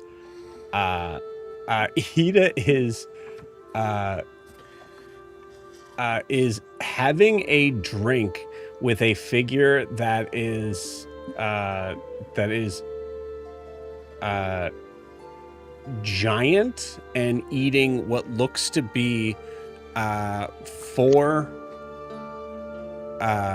pizzas that have been just mashed into a like just a ball.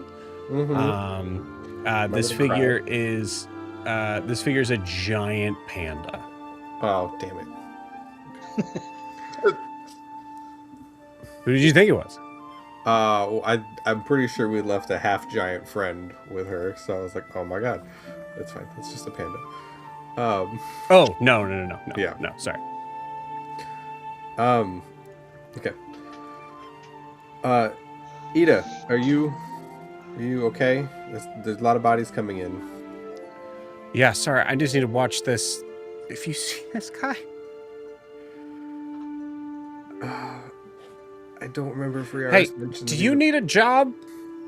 Do you need a job? A job? Does anybody know how to speak panda?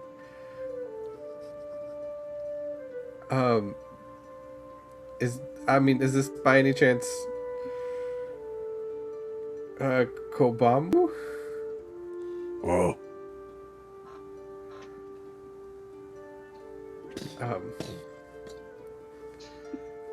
You're friends with Riaris, right?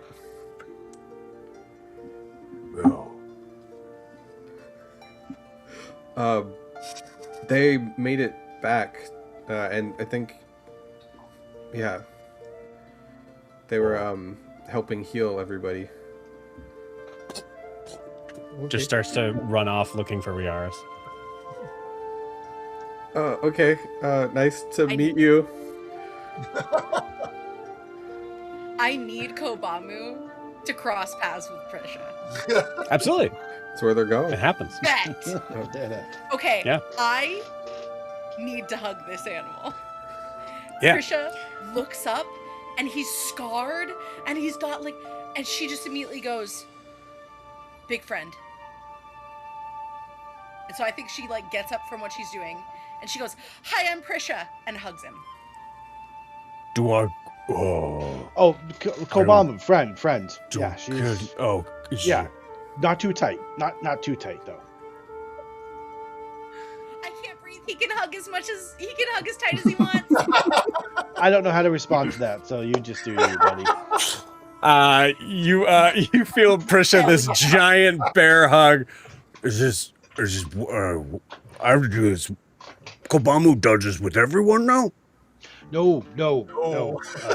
Just Yes. for her. Yes. Okay. Drops you down. Oh, you. Also, Fuff is here. So Fuff's just right there.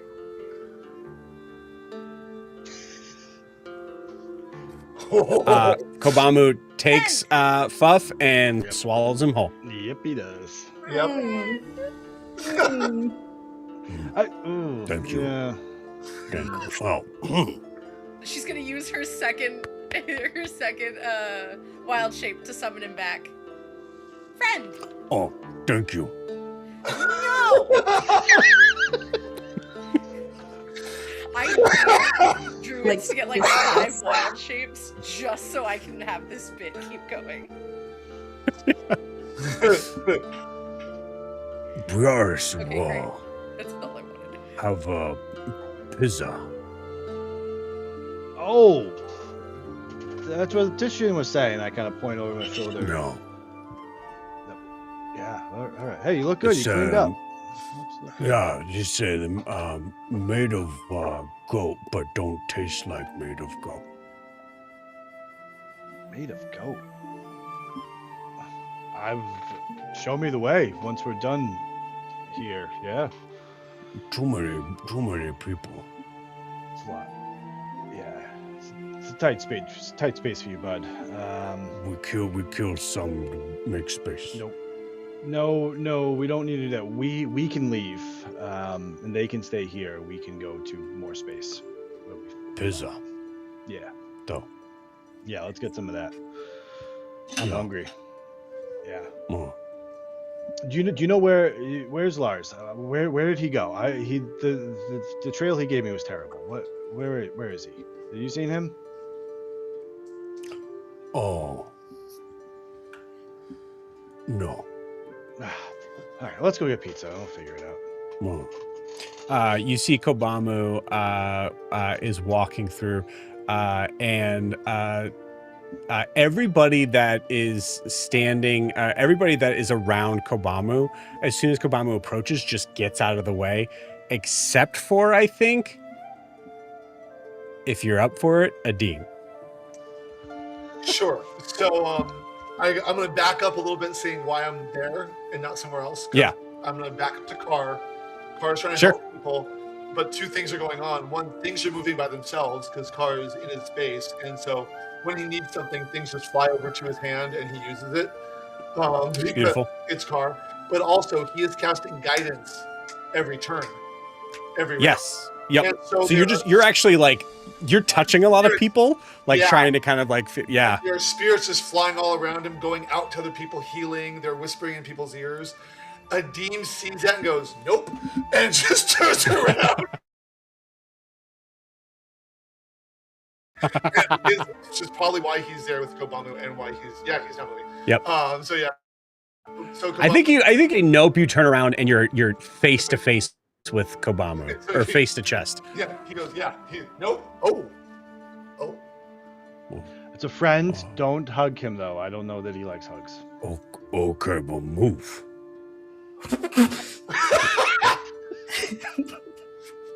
Friend of yours, yours? Yes. This is Kobamu. Hi. This is Adim. You're Man big. look like man not move. Sorry. Yeah. Pizza. Well, You want pizza. You've spoken with Titian. The lion. Well, kill many lion, yeah. This is one you hopefully didn't kill. He's a friend of mine. You need me kill? No, Okay. no, hello, no. You kind of step in front. You in Kobamu, where you go? Yeah, I wanted to take you to the pizza. Sorry, I wanted to take you to the pizza. It's over there. Yeah. Okay. You eat? I haven't had the pizza. No, not yet. My tribe, we together, we eat together. The team looks at Rihanna. Am I being invited? Why don't you join us for a pizza? Nash. You see Anesh just kind of like, he's like trying to help out. He looks up, just, no. You told me to be careful.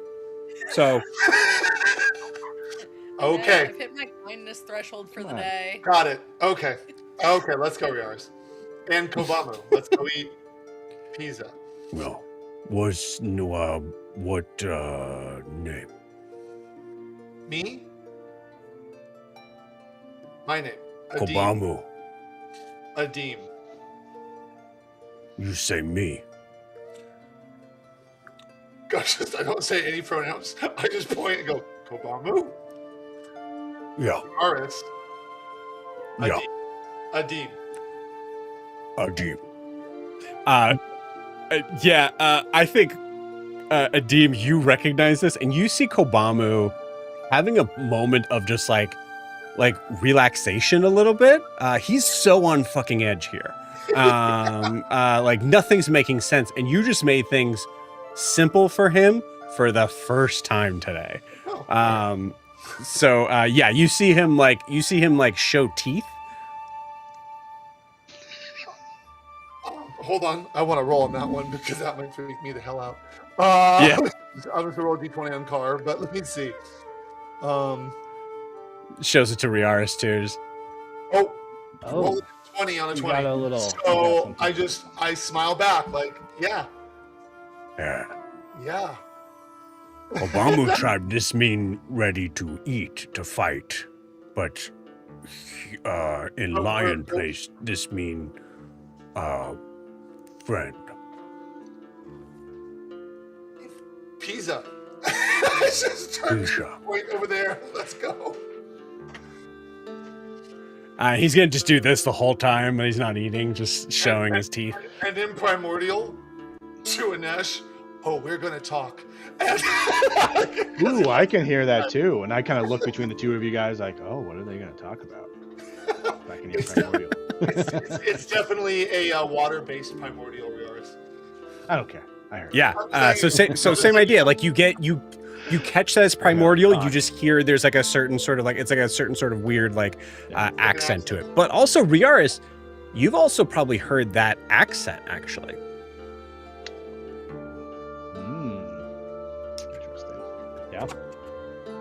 Adim breaks bread with the Riaris and Kobamu, and it is hell yeah, completely and totally uncomfortable the entire time.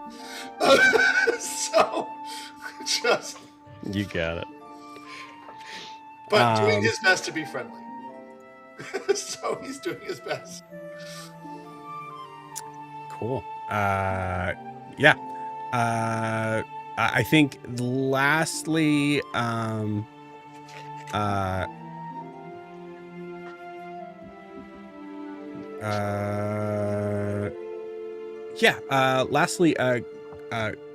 Green.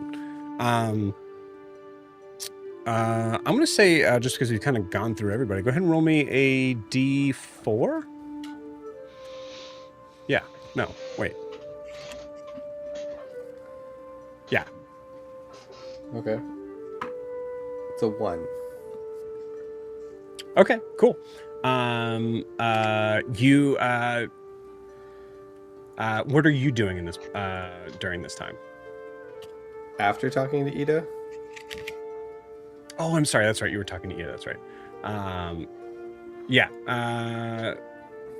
So as you're, yeah, we'll start from there. That scene. What are you trying to talk to Ida about? I just checking in and like making sure that she was okay, that kind of deal. Like, did I have to heal her? Like, is she good? Yeah, you get a little bit of a vibe. This like weird, like sort of like Ida's like immediately concerned whether you're okay, like what happened, and then you just feel like Ida just completely shuts off from stuff that she like what happened on her end, which is perfect. Because I think after talking to Ida and being like, okay, well, I'll go see like where else I can help. I'm gonna find Ianthe if that's all right. Sure. Okay. And hey Ianthe, can I talk to you for a second? Yeah. I'm pretty much out of magic anyway, so there's not much else I can do. Okay, great. Before I forget to tell anybody, Eldrin messaged. I've got to call her back, and they're like 4 days out from Maple Leaf, where we think the Mr. Earth might be. So, yeah, that's also happening. And but what I came over to ask you, everyone's been just really weird, and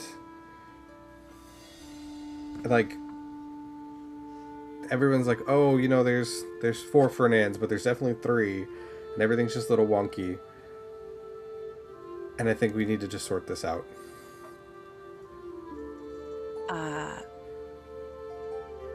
I agree.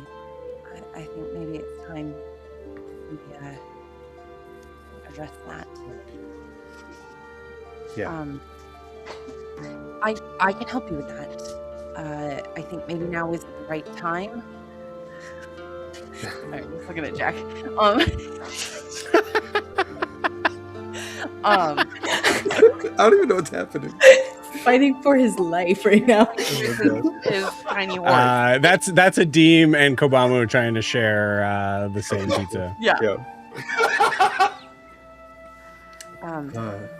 Later tonight, after everything sort of dies down, Yeah. come and find me. And I think I might be able to provide some answers for you. I hope. Okay. But you're not going crazy. There's just... I think I can get you some answers. Okay. Yeah. While I have you here, just I told Adim this, but I saw Ewolf when I was on the ethereal plane. He's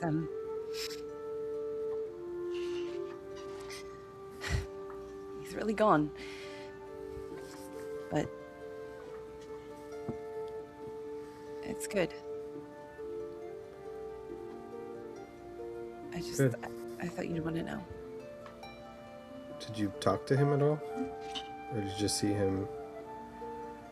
I did.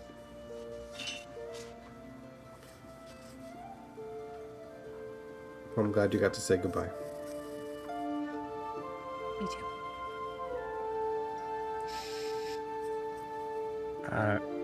Brian, roll me a wisdom saving throw. Oh, for fuck's sake. All my low ones. Let's do this.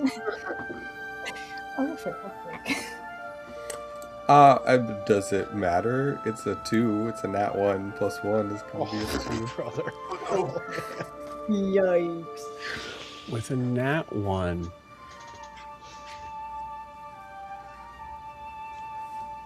You say at least you got to say goodbye.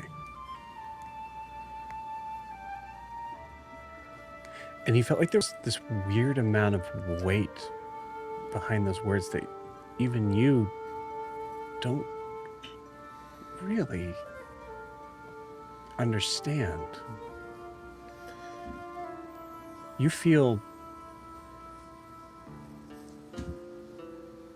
sad, lonely. Something's missing from this moment, but you don't know what. It's like there was someone you were supposed to say goodbye to, and you never did in the way that you wanted to.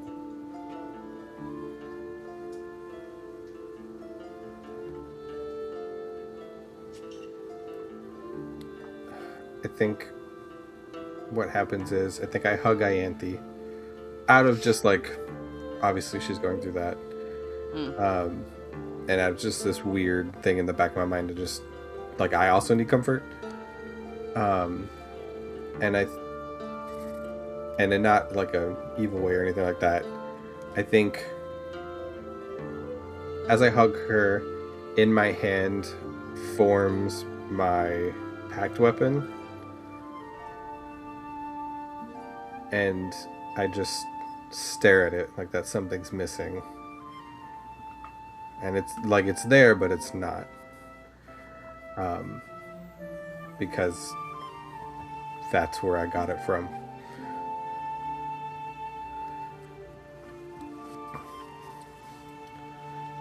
Riaris, from across the bar here, you're feeling, okay, at least some of the gang's back together again. Great. I mean, you know, it's a start. It's a space there. And then you hear a voice just to the left of you.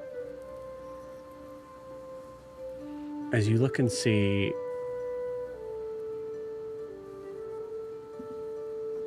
it's one of you. And you just hear him say, well, that's weird. You see him looking across the bar towards Green and Ianthe.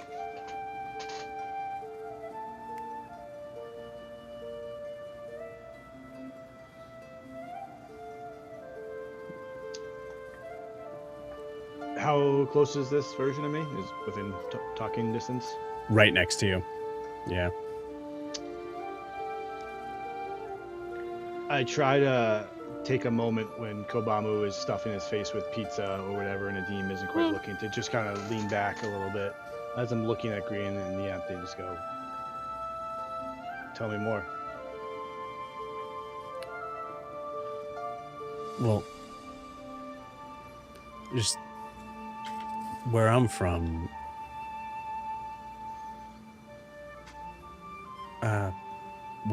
I've seen those two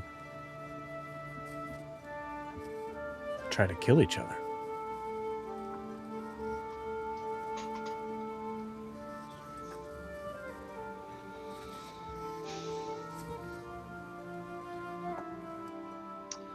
Time will tell. We'll see. Every timeline's a little different, I think. I don't quite know and we'll trust them yet, but we'll see.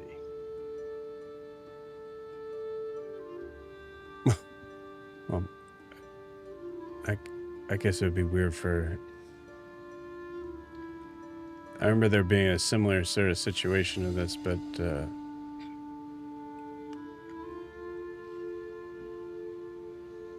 they look like they're on the same side, huh? I would say so, yeah.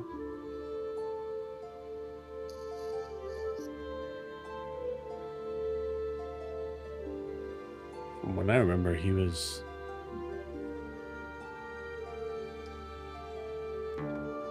one of them that was attacking the East Gate.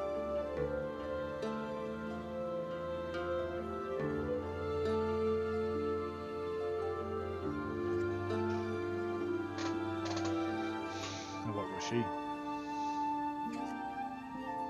Protecting it?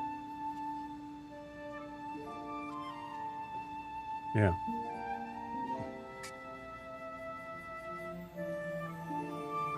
And she was, and then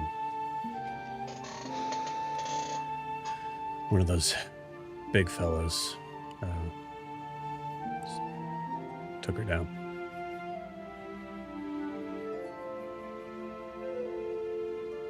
How many of them were there in where you're from? Was it 3 or was it 4?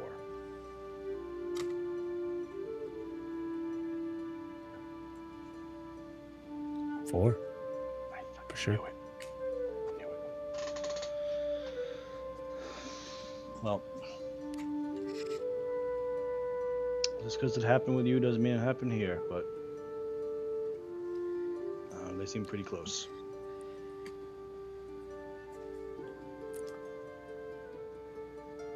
I mean, he seemed pretty close with the 4.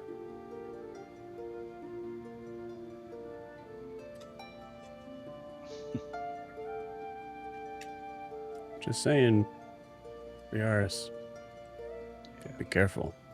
There might be a traitor in your midst. I would explain some things. All right.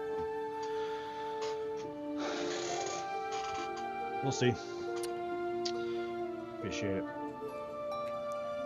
Grian, coming back to you, staring at this Kopesh in your hand. I would like you to roll me a d20 and add your spellcasting modifier.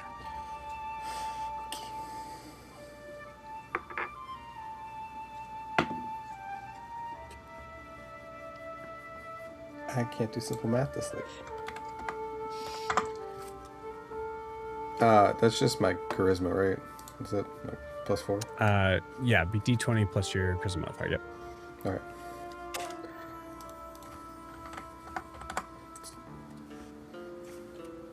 $23.